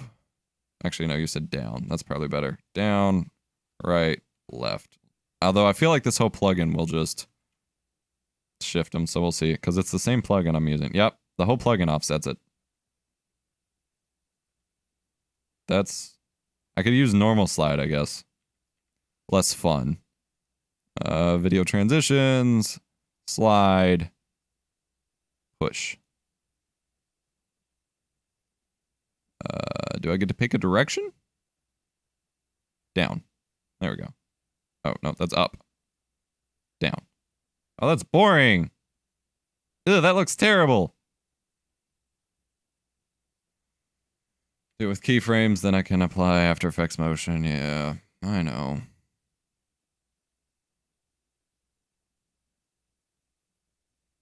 I just don't want to manually keyframe. That's what I have presets for. That's the whole point of having these presets. Alright. Vroom. After Effects. Although After Effects may not process the basic 3D tilt, so we shall see. Let's see here. Oh, and that'll apply a little bit more motion blur to the 3D push anyway, so that'll look kind of nice. Yeah, there we go. Keyframes are bae. They take so long! Alright, so... Shit, what point did we start that at? Oh. Right there. This one goes to the left, so I guess I'll go ahead and hit the start keyframes for all of these. Alright, so this one goes to the right, actually, not to the left. Bam! Replace with After Effects. Motion blur, save. And then this one. Whoa. Nope, something didn't happen, right? Undo that. Where did this go? Oh, wow. I'm an idiot. God. There we go. Why do I have to be such an idiot? So glad I found like-minded people. I'm glad you found me too. I struggle to find like-minded people, so I just kind of have to hope I put stuff out there and they find me at some point. Alright, and then this one pushes left. There we go.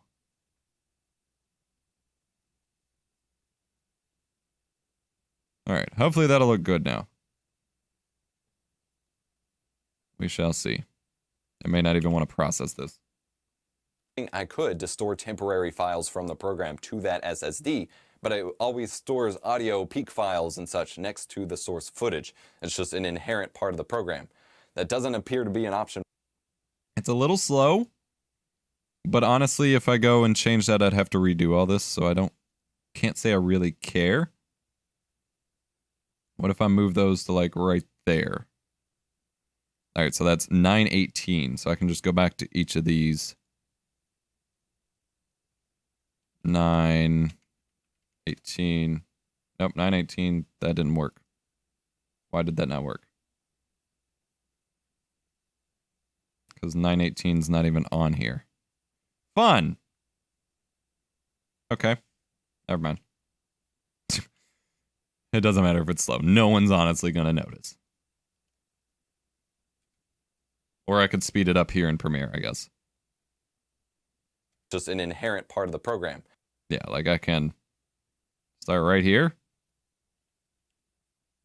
and just speed that up a little bit.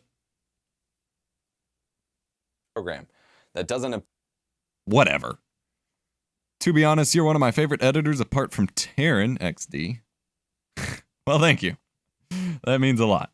I'm nowhere near on Terran's level of anything, but thank you. 1:30 Pacific time today. Shit.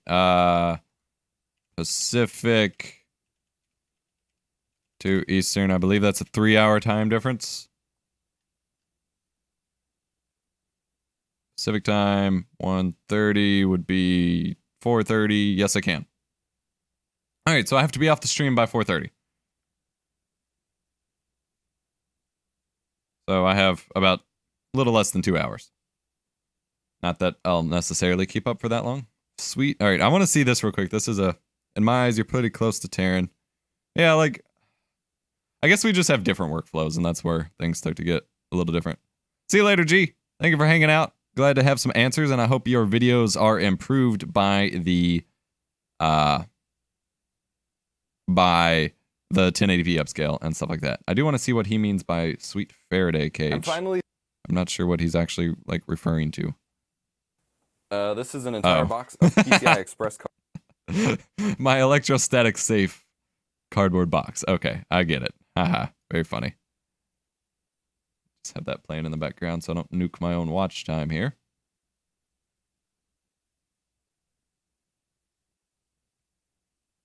All right, anyway.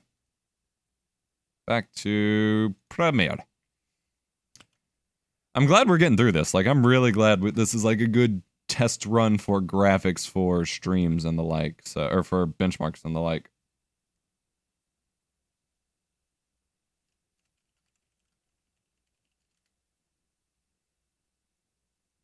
Appear to be an option one can change at all. I did research and found threads going back to the early.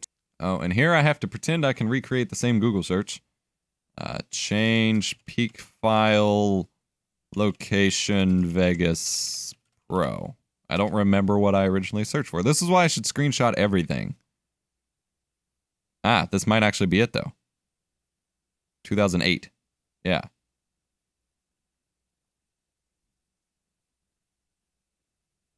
Just got a notification from Twitter saying you liked your video. Alright. Full screen that. Close out the cookie warning. Zoom in a little bit more. Print screen. Oh, whoa. No. Still got the zoom notification. There we go. Forum search 08.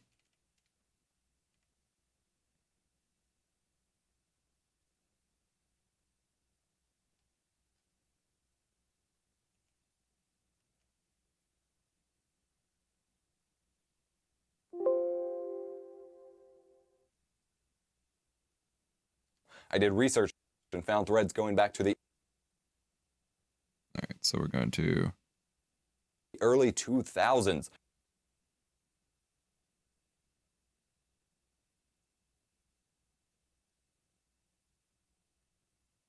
Requesting this feature, but to no avail. This is actually what led me to render my main C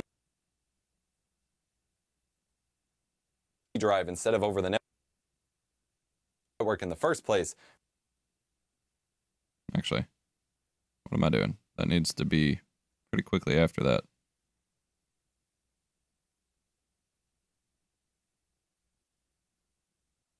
Drag that over a little bit. Requesting this feature, but to no avail. This is actually what led. Whoa. Okay, that's not what I wanted to happen. Let's start over. So this is where I want it to be. Say right here. Forgot to make an anchor keyframe. Actually what led me to render my main C drive instead of what? There's no other keyframe here. What's happening?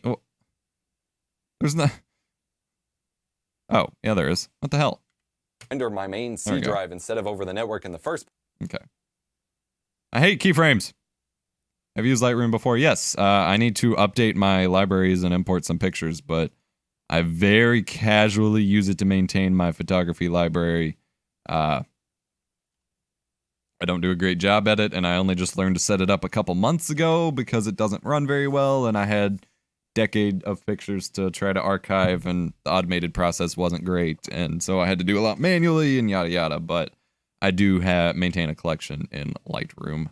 Place, as Vegas created peak files. Not sure it'd be smart to open it up on stream with all of the other production apps open at the moment, but the network was slow as molasses and just froze the program entirely. This did potentially give Premiere an advantage, I thought, since it was utilizing a feature that Vegas could not use.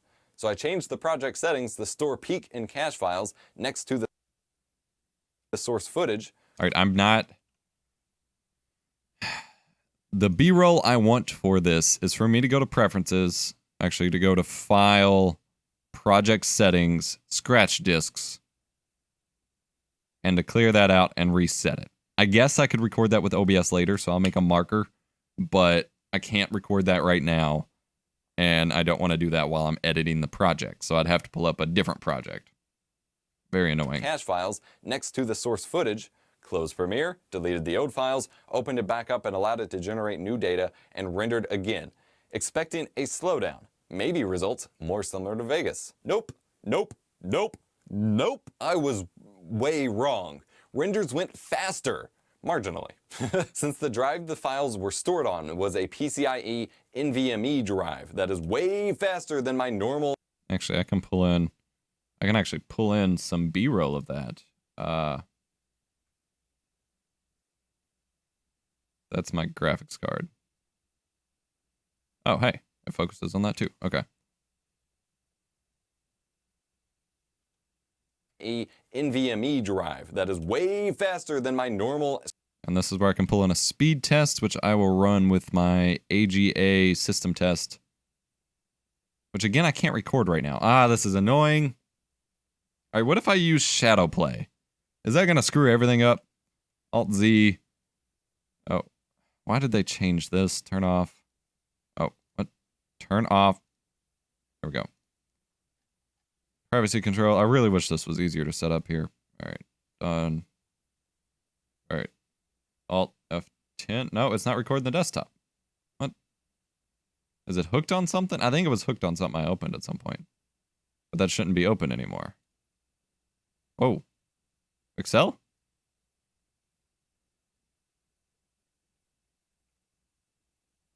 Oh, now it's recording anyway. What the hell happened to Excel? Okay, whatever. We don't care about Excel. Actually, the white background would be good for this. All right, so we're going to run a test on C. Start. Hopefully this doesn't also tank the stream real quick. Bam. Alt F9. Okay, that's all I needed. Alt F10. Turn back off desktop recording. Done. Turn that back on for games. Close. Close that. I don't know what the fuck happened to Excel. I hate Microsoft Office with the burning fiery passion. Over here. Record. Shadow play. Desktop. Haha! We have done it! We have done it indeed. Alright, hopefully my chat's still loading. My tablet turned off for a second. I think it's working. Test. Alright, that seemed to have sent. Alright. Drag this into our B-roll bin.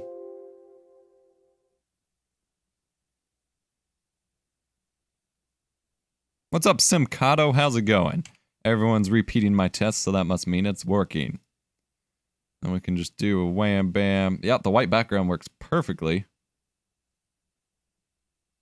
Do a little motion out of it. How do you get along with it? I want to start using it. Lightroom when my computer is fixed. Amateur photographer. Want to be using Lightroom for organization. Yeah, I use it for organization. I don't use any of the editing stuff. I do all of that in Photoshop. It's all right. Be prepared if you haven't been meticulous about making sure all of your cameras have the correct date and time in there, that you're going to have to not use the automatic importing. You're going to have to like you're going to have to rely on your own photo structure unless you're certain all the camera metadata files are correct. But it's pretty nice. I guess I'll see if I can open it up here. I don't know if it'll lag out with all the other RAM usage I have going. And I can kind of show you a little bit of what I do with it just for a minute real quick. Scratch disk SS. And so that should hopefully be opening. Yeah. Let's keep editing for a minute while it does that. No, why did it click on Chrome? Why did it click on Chrome through? Whoa, what the? What? What? Premiere title bar is not working. It's clicking straight through to Chrome behind it. What in the hell? Today is not a good day for Windows. Man. All right. Oh, I've been signed out of all Adobe apps again. Whoa. All right, cover that up real quick. Main webcam. There we go. Just to be safe on my front, there's an update for Lightroom. Why hasn't the Creative Cloud app told me that? Will you sign me? Oh, I've been signed out of Lightroom Mobile. I don't care about Lightroom Mobile, man. I'm on the computer. I'm on the computer.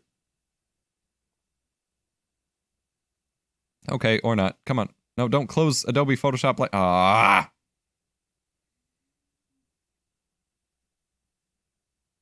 Okay, I may not be able to show you this after all. Windows just like shat itself last night apparently, and so nothing's working. Yeah, all of Lightroom's about to close. Okay. Well, can't say I didn't try. SD and can handle random reads and writes much quicker. This setup actually shaved a few seconds off of the renders. The 1080p 60 file. All right, so I need to be starting that way sooner. So right there. Where I need to be starting that. Of course, Lightroom's taking over now. Okay, so Lightroom. New update available for Lightroom. That's fine. That's what the Creative Cloud app is for. Yes. All right, so you've done the Creators Update yet? Unless that's what it forcibly installed for me last night, I have not, and I'm avoiding it. All right, so this is my Lightroom layout. Sort of. So February, January, here we go. So I have things set up by year, which again, I had to do a lot manually. Basically, I went through and sorted out. And then I do use keywords, but I don't necessarily have the best ones. But you can see my keyword suggestions. I've got hardware pictures for stuff with computer parts, microphones. I have keywords based on where I am. For example, we took a trip to Indianapolis, tag that Indianapolis, and so on. And that's pretty much all I use. And then I just sort it by date. Like, that's all I truly need. So that's what I mainly focus on, although Lightroom just froze again. Here we go. It's super laggy to navigate through the catalogs, too. But we've got... most of these are scans from my film camera.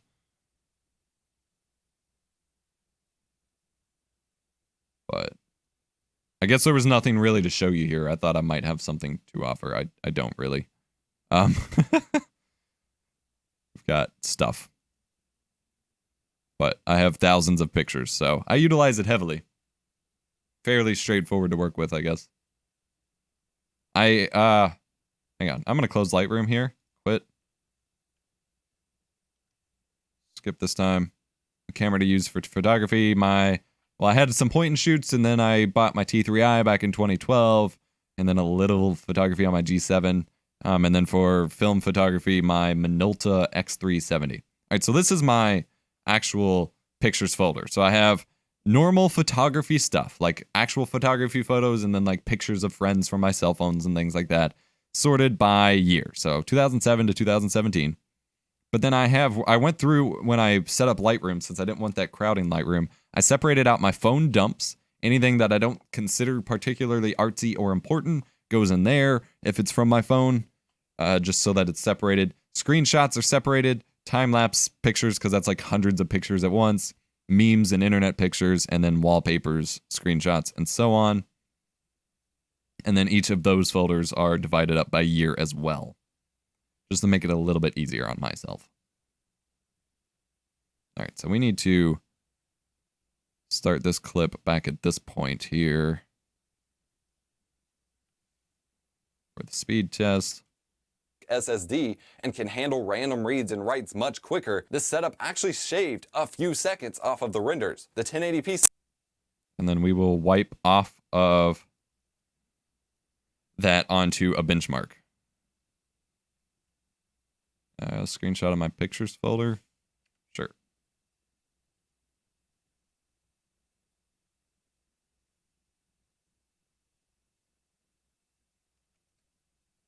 There you go. That video's still playing. Wow,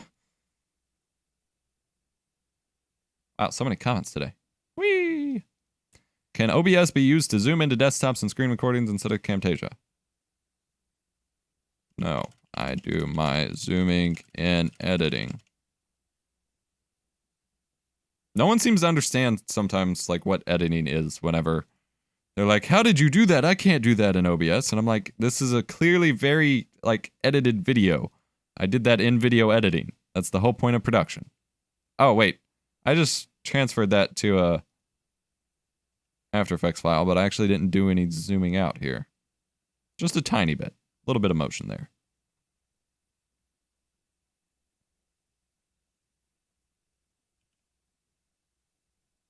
Nope, wrong. There we go. All right, so now I need a benchmark. Where's my script? I gotta pull my script back up. And it already suspended. All right. 1080p 60 Premiere. All right, so Premiere renders with NVMe SSD is what we're focusing. Oh, but fucking Excel crashed. Shit. Close. We gotta start that all over. Fun. Close. Close. Close. Close. Close. There we go. All right, Excel. Watch it open like 50 copies again.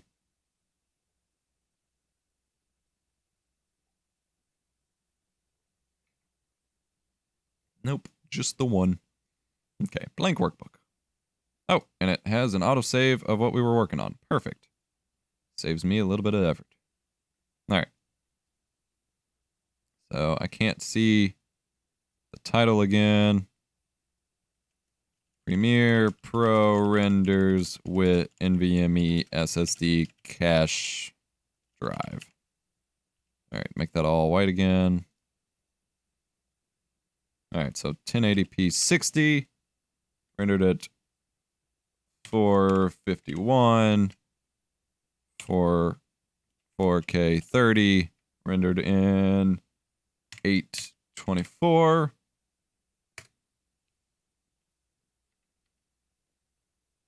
And select data again, only select those two. Okay. I don't know what these labels actually say, so I don't know if I should trust them.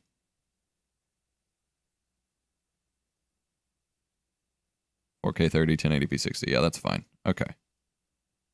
Nope, that didn't work. There we go. Okay. Oh, I'm getting a text. I'm getting a text stores. UPS package delivered, probably to my parents, not to me. Because I don't get text alerts for this place, annoyingly. Alright, select the chart, toolbox, export, prem, NVMe, comp. Good enough. Alright, now we get to play with this again. Haha! You've caught me now, Batman! Whee! I gotta remember to crop off the sidebars. The top and bottom ones are fine. Ooh. I like that they're not. Actually. We don't want it to be...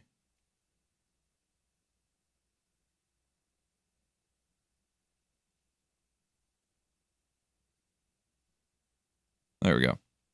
Cool. NVMe renders. You're welcome.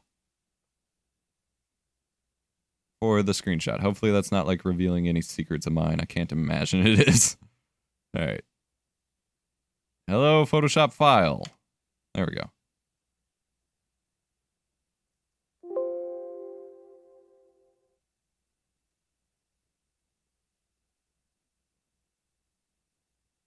Then we will wipe off of... Oh, and we need to wipe onto that. We'll use that one. Nope, nope, that doesn't line up right. Actually, I can just bump that over. Cool.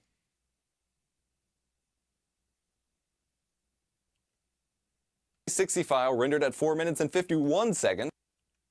Right, is everything typo free there? Should be. Cool. And the 4K 30 file rendered in 8 minutes 24 seconds. Both of these are with maximum render quality on. Of course, I need to continue using the SSD cache. We can just let it crop off of that, I guess. Of course, I need to continue using the... All right, I need to take another bio break real quick because I drink way too fucking much. I apologize. I'll be right back in just a second.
All right, I'm back. What's up, Magic Maddie? Welcome to the stream. If you didn't run away while I was AFK, apologies. Needed to run and do a bio break real quick. Got the cool cat emoji. Your emote. That's not even the normal cool cat. I don't even know what that is. DX cat. Whoa. All right. Anyway. We are almost done with this video. Holy balls. That is insane. I didn't think I'd make it through this video alive, to be honest. I'm glad I did this on stream too, because the graphics helped out a lot. Of course, I need to continue using the SSD cache while editing from my network storage, but this was an interesting comparison. I am getting another M.2 NVMe SSD in soon for a review. Still don't have that video, yet. so I may set that up as my cache and scratch drive. Yeah, I need that to actually record a capture card I'm borrowing from someone, and WD has kind of dropped the ball on providing videos, or providing the product for a sponsored video they want us to make. Like, there's a bunch of us. I don't know. It's moving weird. forward, because that looks like it just speeds up edit or rendering quite a bit. The SSD cache, scratch disk, and peak file storage is just one optimization boost with Premiere. The other being a reliance on CUDA accelerated rendering. Vegas is infamous for not being File, project settings, general. I can screenshot that and cover up one of those jump cuts. I can't cover up all the jump cuts, but I can cover up one of them. CUDA. Cool. Actually, I should probably make a bigger screenshot of that with more background, because there's not going to be enough there. There we go. I'll save it like that. CUDA 2. All right. Desktop. Bam, bam.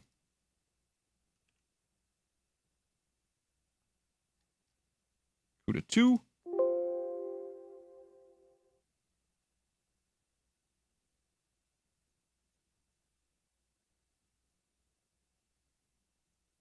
CUDA accelerated rendering. Vegas is infamous for not doing a very good job at this. There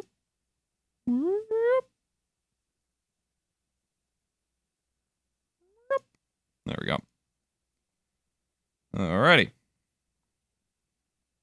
Got a little less than an hour until my call, or a little more than an hour, whichever. So get to finish this up, hopefully. Again, I don't have any music for the background of this. I don't know what to do about that, since I'm no longer in a network. I no longer have a good source of music. And I don't know. I assume something this long would need a decent amount of background music.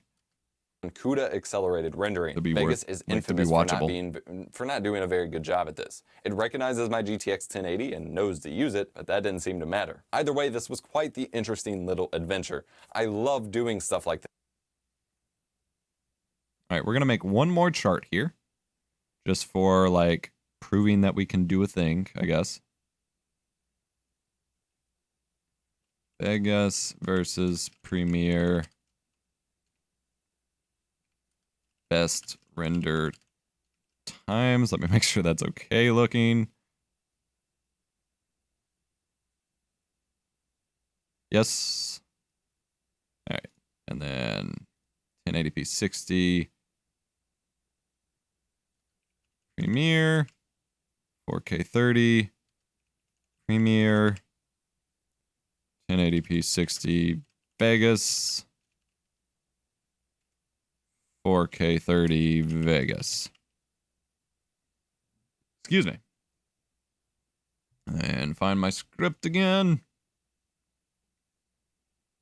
All right. So 1080p 60, 451, 4K 30, 824. And then for Vegas, 1729. Jesus. That's so crazy. And then 1080p 60 Vegas. 846. So Premiere renders the 4K file quicker than Vegas renders the 1080p 60 file. Just keep that in mind here. Bam. Okay, hopefully that looks good. We'll export it and find out. Export. Oh, wait, no, those aren't white. It added new text. Those aren't white. Gotta be consistent. There we go. All right, now export.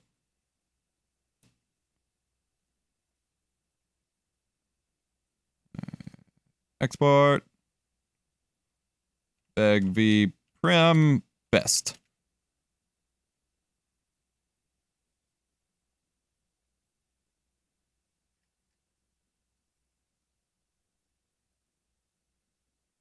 Let's hope that worked. Where's our image file? There we go. Charts. Beg prim best. Haha. 4K 30 Premiere. 4K 30 Vegas. Why is that in reverse order? Whatever. Actually, it's not. I'm in reverse order. Oh no. Hashtag Epos is reversed. Kappa. All right. Make that centered vertically. About there. All right. Beg v prim best times. Just that way, because there's a lot of talking head at the end here, and I don't really have a lot to put over it other than that one premiere shot I want to get. So we can go ahead and throw an extra chart in here for good measure.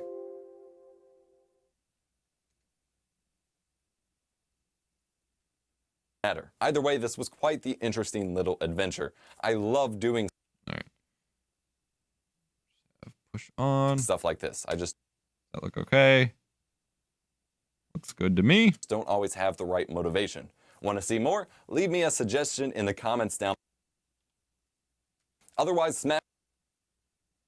Then we can throw on our subscribe lower third, and we're basically good to go. Other than, like I said, I do have to figure out music at some point. And apparently I already used a subscribe lower third on here. Really? When did I do that?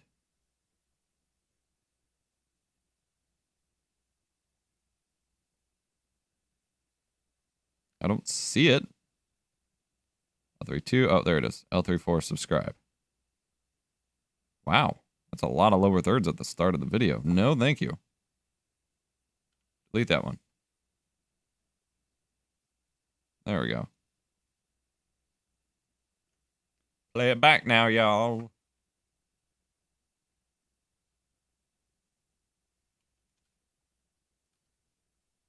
Down below.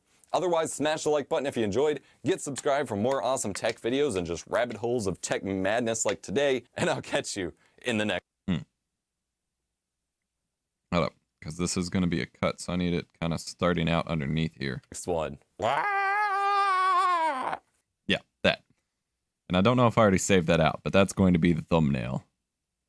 Save it as a TIFF. Actually, save it as a PNG here first, so I can post it to Dropbox to tease the video, and then save it as a TIFF to the folder for a thumbnail.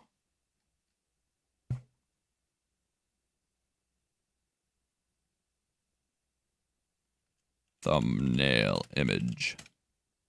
Okay.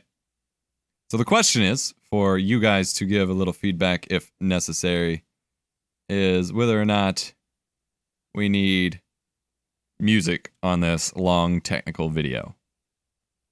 Roughly 9.5 minutes of me talking about render times and benchmarks in Premiere versus Vegas. I usually feel like music is distracting at that point, but I'm not necessarily the best judge of that. So I don't quite know.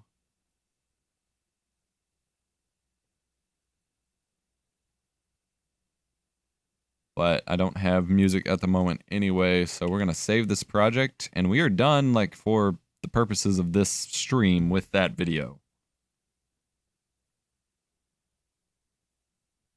We can start working on something else, maybe? I need B-roll for that one. I have A-roll for this one. We can start a video that's long overdue. I worked on this in January. Or February.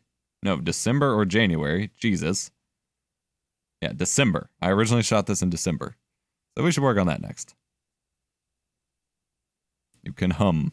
Hum, hum, hum, hum, hum, hum, hum, hum, hum, hum, hum, hum, hum, hum. Ooh. Why record to a secondary hard drive?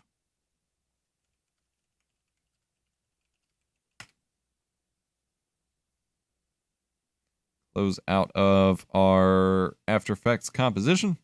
That was Photoshop, not After Effects. Oh, it's doing it. It's probably.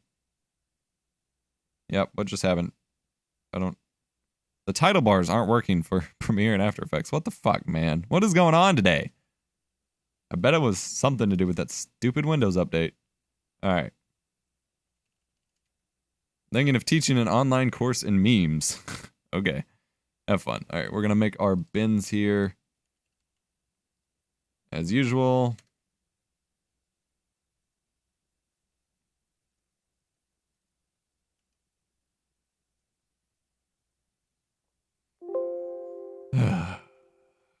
A-roll. Actually, I don't know. Is this 30 FPS? Yeah, this was 30 FPS. I've been mainly doing 24 now, but this is 30 because this is an older video. A-roll.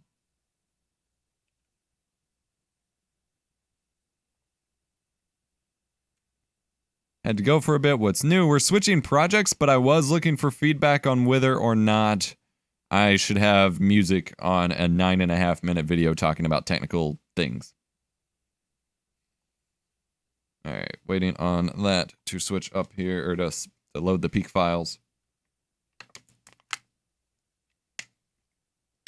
So this was recorded in December, right as I got my new studio set up in the first place. So I still had the iMac I was borrowing. I was still using the umbrella lights for like completely even lighting, which I kind of miss from time to time. And if I do more videos in front of the workbench setup, I may switch back to. But the dramatic lighting seems to do better, like in terms of audience views and stuff. Like that's, I don't know. All right, A1.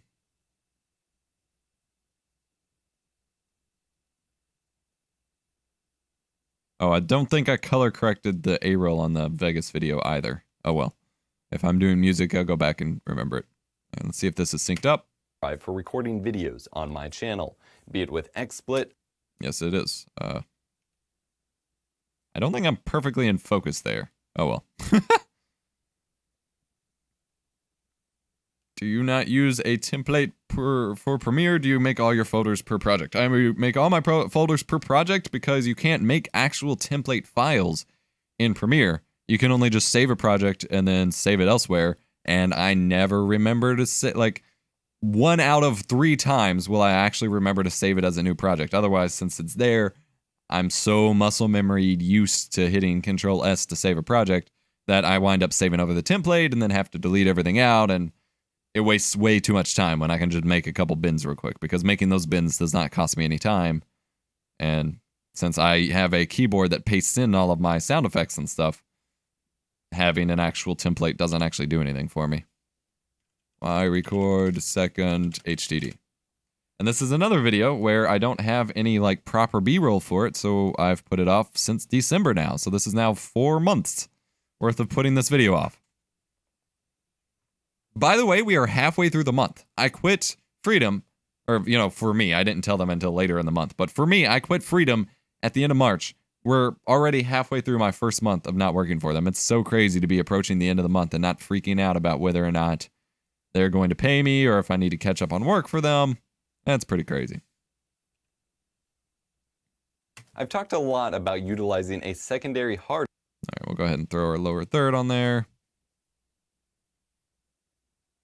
This is why my pipeline takes so long to get videos out. I don't know. Oh, I do have a video coming out soon, which I could go ahead and link. Anyone who's in the chat and is actually interested, I can go ahead and give you an early access to the video. But I made an automated Google Sheet file here, which automatically moves videos along based on where, yeah, I worked for Freedom for 4 years. But I have, these are all of my in-progress videos that I at least remember. And so then as I move the stages along, it automatically moves the video files to each of the proper stages in, which I haven't kept up with here, in the spreadsheet, and saves me a little bit of time. So yeah, it just moved it along. And I'm releasing a template of this so you can just fill in your own information. And that may come out this week or probably next week. But if you want to see the video yourself, I can go ahead and link a couple people here in the chat. But I'm super stoked for that. And so that helps me manage my pipeline because I still have videos. Let me pull something up real quick. So we're in my active projects folder. If I go here, Delica tripods, I wanted to review my tripods I had been using for a while. So I did that. Except if we watch the video, Pretty handy and cool to have in I did that in September. I still haven't finished editing the video, and I may actually just reshoot the whole thing. Like, there. And then this is the old apartment, the old messy, disgusting setup. Everything's overexposed because my T3i was just nuts to work with. space. And like I said, it doesn't. But I shot it on the fly. I didn't script it, and so I feel like I should keep it and just edit it up finally. So I still have the files, so I can edit it. But that may be the oldest one I still have is September. But I'm not sure, to be honest.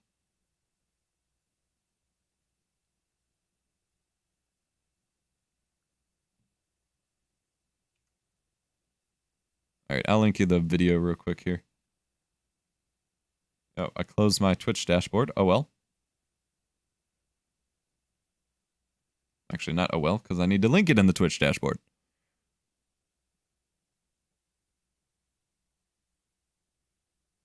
It's unlikely, but when I get my new computer, could you send me your raw files that I could edit for you? Maybe send it back for an impression. Shoot me a tweet if you have Twitter. That'll probably be the best way to like ping me to remind me. It's not pulling up chat, so I can send the video. It would have to be a video that I already had B-roll prepared for. I don't shoot everything at the same time, but once I get like the stages of a review put together, I can send you that. Yeah. Because that would potentially save me a lot of time since this is a big slowdown, even though I do take pride in like being able to edit my own videos, having some of them. Like, honestly, this is the kind of video that I would need someone to edit for me, is where I don't have any B-roll, and so it's all just graphics or clips from previous videos. This is what I would need someone to edit for me, whereas my reviews already have B-roll and everything. I can do it. This is what eats the most time. But, all right, why the hell isn't chat? For real. You created a Twitter, got a dementia. Awesome. All right, there we go. Finally loaded chat. There we go. There's the video planning template video. I've talked a lot about utilizing a secondary hard drive for recording videos. I wonder how on many my people channel. watching this video will notice that it's like 5 months old. Be it with XSplit, OBS Studio, Elgato Game Capture HD, or anything else. A secondary hard drive or solid state drive, physically different from your main OS C drive, is almost a requirement in my book for recording videos to your computer. But I've never really gone into detail in video form as to why you should record to a secondary drive. Let's talk about that. I'm EposVox, here to make tech easier to All right, understand. we're actually going to utilize the intro in this video And more fun. since I have a bad habit of writing these hooks in and then not having a good way to transition away from them. So there's always like an awkward pause and then nothing I can really do on video to break that up. So that is when I utilize my intro. Very rarely these days, but it does get used. And then I can just drag that underneath and plop on the Patreon lower third.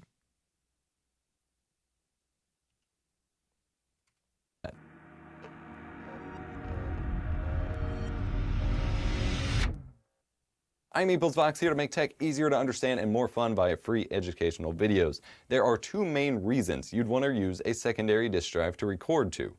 Bottlenecking issues. Nope. I'm EposVox. I was like, wait a minute. I screwed that up. I know I did. I can see it in my eyes.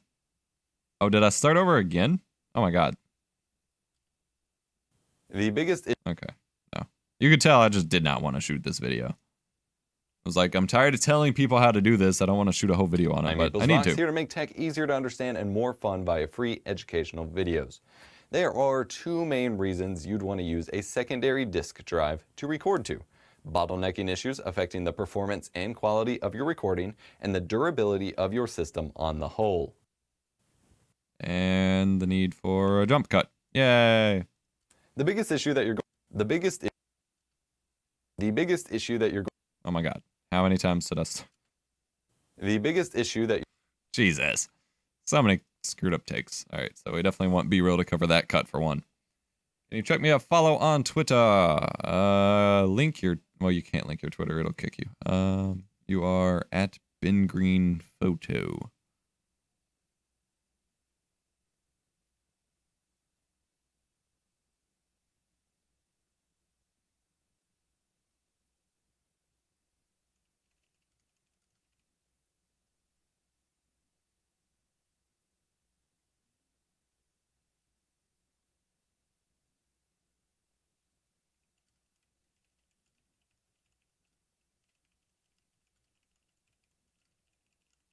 Distraction. All right. Ben Green Photo. Okay, you turned that part of Nightbot off. Is this you? That moment when your brand new computer. Yep, that's you. Failing to post the BIOS. That's you. Okay.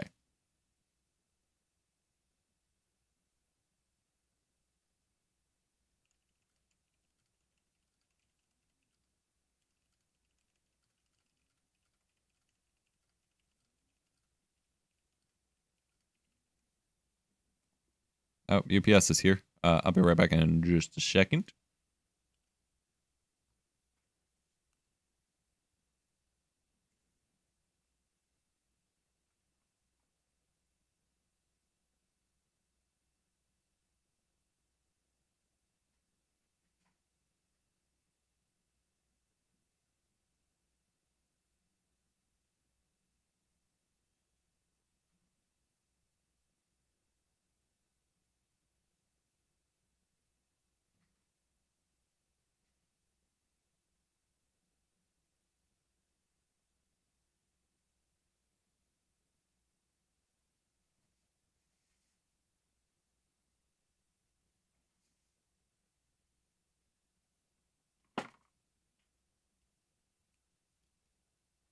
I got some packages behind me. Nothing exciting. A power brick for that flow light I was talking about in the first video we edited on stream here, and then like a microphone or keyboard or something from Aki. What's up, Romy? the whole. The biggest issue that you're going to care about, at least immediately, is your system bottlenecking. This means that something in your computer is restricting performance for everything else. In this case, your hard drive is the bottleneck. Your primary hard drive, the C drive in Windows, is already being constantly used and accessed to run your operating system, various programs, and probably even your game if you're gaming on PC. This means a lot of data is being sent back and forth, and if you're on a standard mechanical hard drive, then the platter's already doing a lot of spinning and reading. They can only go so fast. If you're on a laptop, it's even slower. If you try to record an intensive process involving a ton of data being transferred to this drive, you can easily run into performance issues. Your whole system could slow down or lock up, or your recording can get messed up. There can be visual artifacts in the footage, such as pixelization or random glitching, or you just might not be able to keep up with the frame rate and just have super jittery, stuttery video. You don't want that. You just don't. Ooh, that's the opportunity to lower the frame rate. Clip isn't a command. Lol. Or you just might not be able to keep up with the frame rate. All right, so we're going to start right here. We're going to make a new project. We're going to make it 4K, but it's going to be 15F. Ooh, okay. We're going to make 15, 12.5, and then 10 FPS sequences. And we're just going to slowly break that footage up into super low frame rate. That should be a cool effect. Can you please talk that fast, IRL? I could with certain things. All right, so we're going to cut this.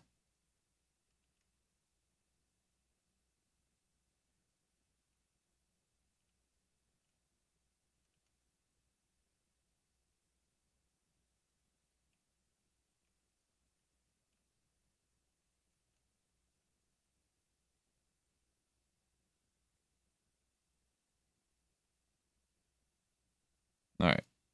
So that should provide a subtle effect that like no one will notice, but I will appreciate. So sequence 4, 5, and 6 here. Somehow I lost time. That's shorter than the part I cut out. That's not okay. Sent you a DM. All right. Thank you. I'll get to it after the stream. I have to get off in about 20 or so minutes, I think. The frame rate and just have super jittery, stuttery video. You don't want that. You just don't. Recording to You probably can't tell that on stream since the playback isn't super smooth anyway, but be able to keep up with the frame rate and just have super jittery, stuttery video. You don't want that. You just don't. Recording to a secondary okay, you can drive definitely tell the difference by the time it gets to the end don't. Recording to to the a 30 FPS. So I think that's a nice little subtle effect. secondary drive that is only being accessed for the purpose of recording means a free flow of information with minimal performance issues or impact. Secondly, constantly recording to your OS hard drive can actually decrease the durability of your computer, especially if you're on a laptop. Laptop hard drives or other weaker hard drives only operate at about 40. Secondly, Rip. impact. Secondly, constantly recording to your OS hard drive can actually decrease the durability of your computer, especially if you're on a laptop. Laptop hard drives or other weaker hard drives only operate at 5400 RPM versus the 7200 RPM of bigger desktop hard drives, and they aren't made for the constant writing like that. Abusing a hard drive means you could wake up one day after rendering a video overnight only to find that your PC will only give you a sad blue screen. I've seen it plenty of times. So what can you do to prevent any of this from happening? Use a secondary disk drive. How you go about this exactly depends on your setup. A standard desktop is super easy to add a new hard drive to. A standard desktop is super easy to add a new hard drive to. I'm working on getting my own video online on how to do this, but in the meantime, there are thousands upon thousands of other guides online on how to do this. A little Google can go a long way. Many laptops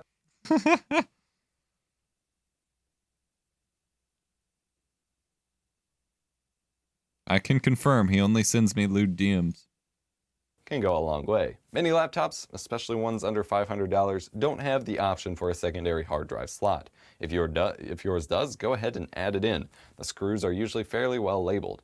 If not, then you'll need to look into other options. On a desktop or laptop, if you have a USB 3.0 port on your computer, you can use a USB 3.0 external hard drive for recording. I, personally, shy away from this recommendation because external hard drives used to be made pretty cheaply and would burn out quicker than a laptop hard drive for recording.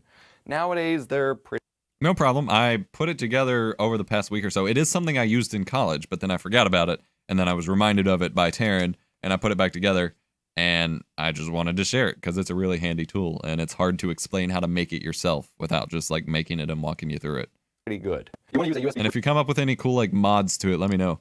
Because I ran out of ideas of stuff to add to it before I released. 3.0 hard drive, however, as a USB 2.0 drive often can't sustain the required data transfer rates for doing any real like quality recording. If you want to record like 240p, go right ahead. USB 2.0 drive will do fine, but to do like 1080p, 1080p, 60, 720p, you need a beefy connection, and USB 3.0 is that connection. And before you ask, no, don't record to a flash drive or an SD card. If fast enough, SDXC UHS card might work with a USB 3.0 card reader, but overall it won't be a pleasant experience. Card readers are made for fast read speeds, not write speeds. And the flash chips on a flash drive will definitely die on you after recording for so long. I hope this video has been helpful to you and finally answered some questions I've received for a long time. If you enjoyed it, smash the like button, hit subscribe.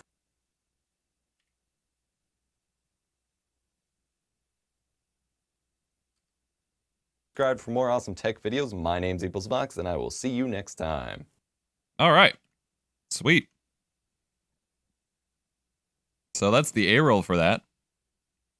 I have to get off, like stop the stream in a minute, so I will have to figure out what I'm overlaying onto it at some point later, but hey, there we go. Okay. Actually, this is a good point to stop the stream instead of trying to tackle another project. So, hope everyone enjoyed the editing stream. Thank you so much for hanging out with me. If you happen to be watching the VOD over on YouTube for whatever reason, apparently people are watching those. Thank you so much. Do come follow me on Twitch, twitch.tv/EposVox. I do stream at least 3 days a week. Been having a blast game streaming and doing some editing streams like this. And videos that you see edited here will be up within the next couple weeks or so. You never really know with me. So hope you enjoyed. See you in the next one, I guess. And I'll chat at you guys later. And Ben, I will check your DM in just a momento. Peace.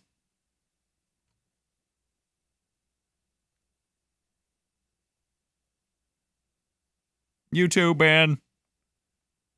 Have a good rest of your day. Ugh. Now I gotta render the video. Oh, it just closed Chrome and no. It just closed. I tried to close Premiere and I forgot the title bar isn't working and it just closed Chrome behind Premiere. Are you kidding me?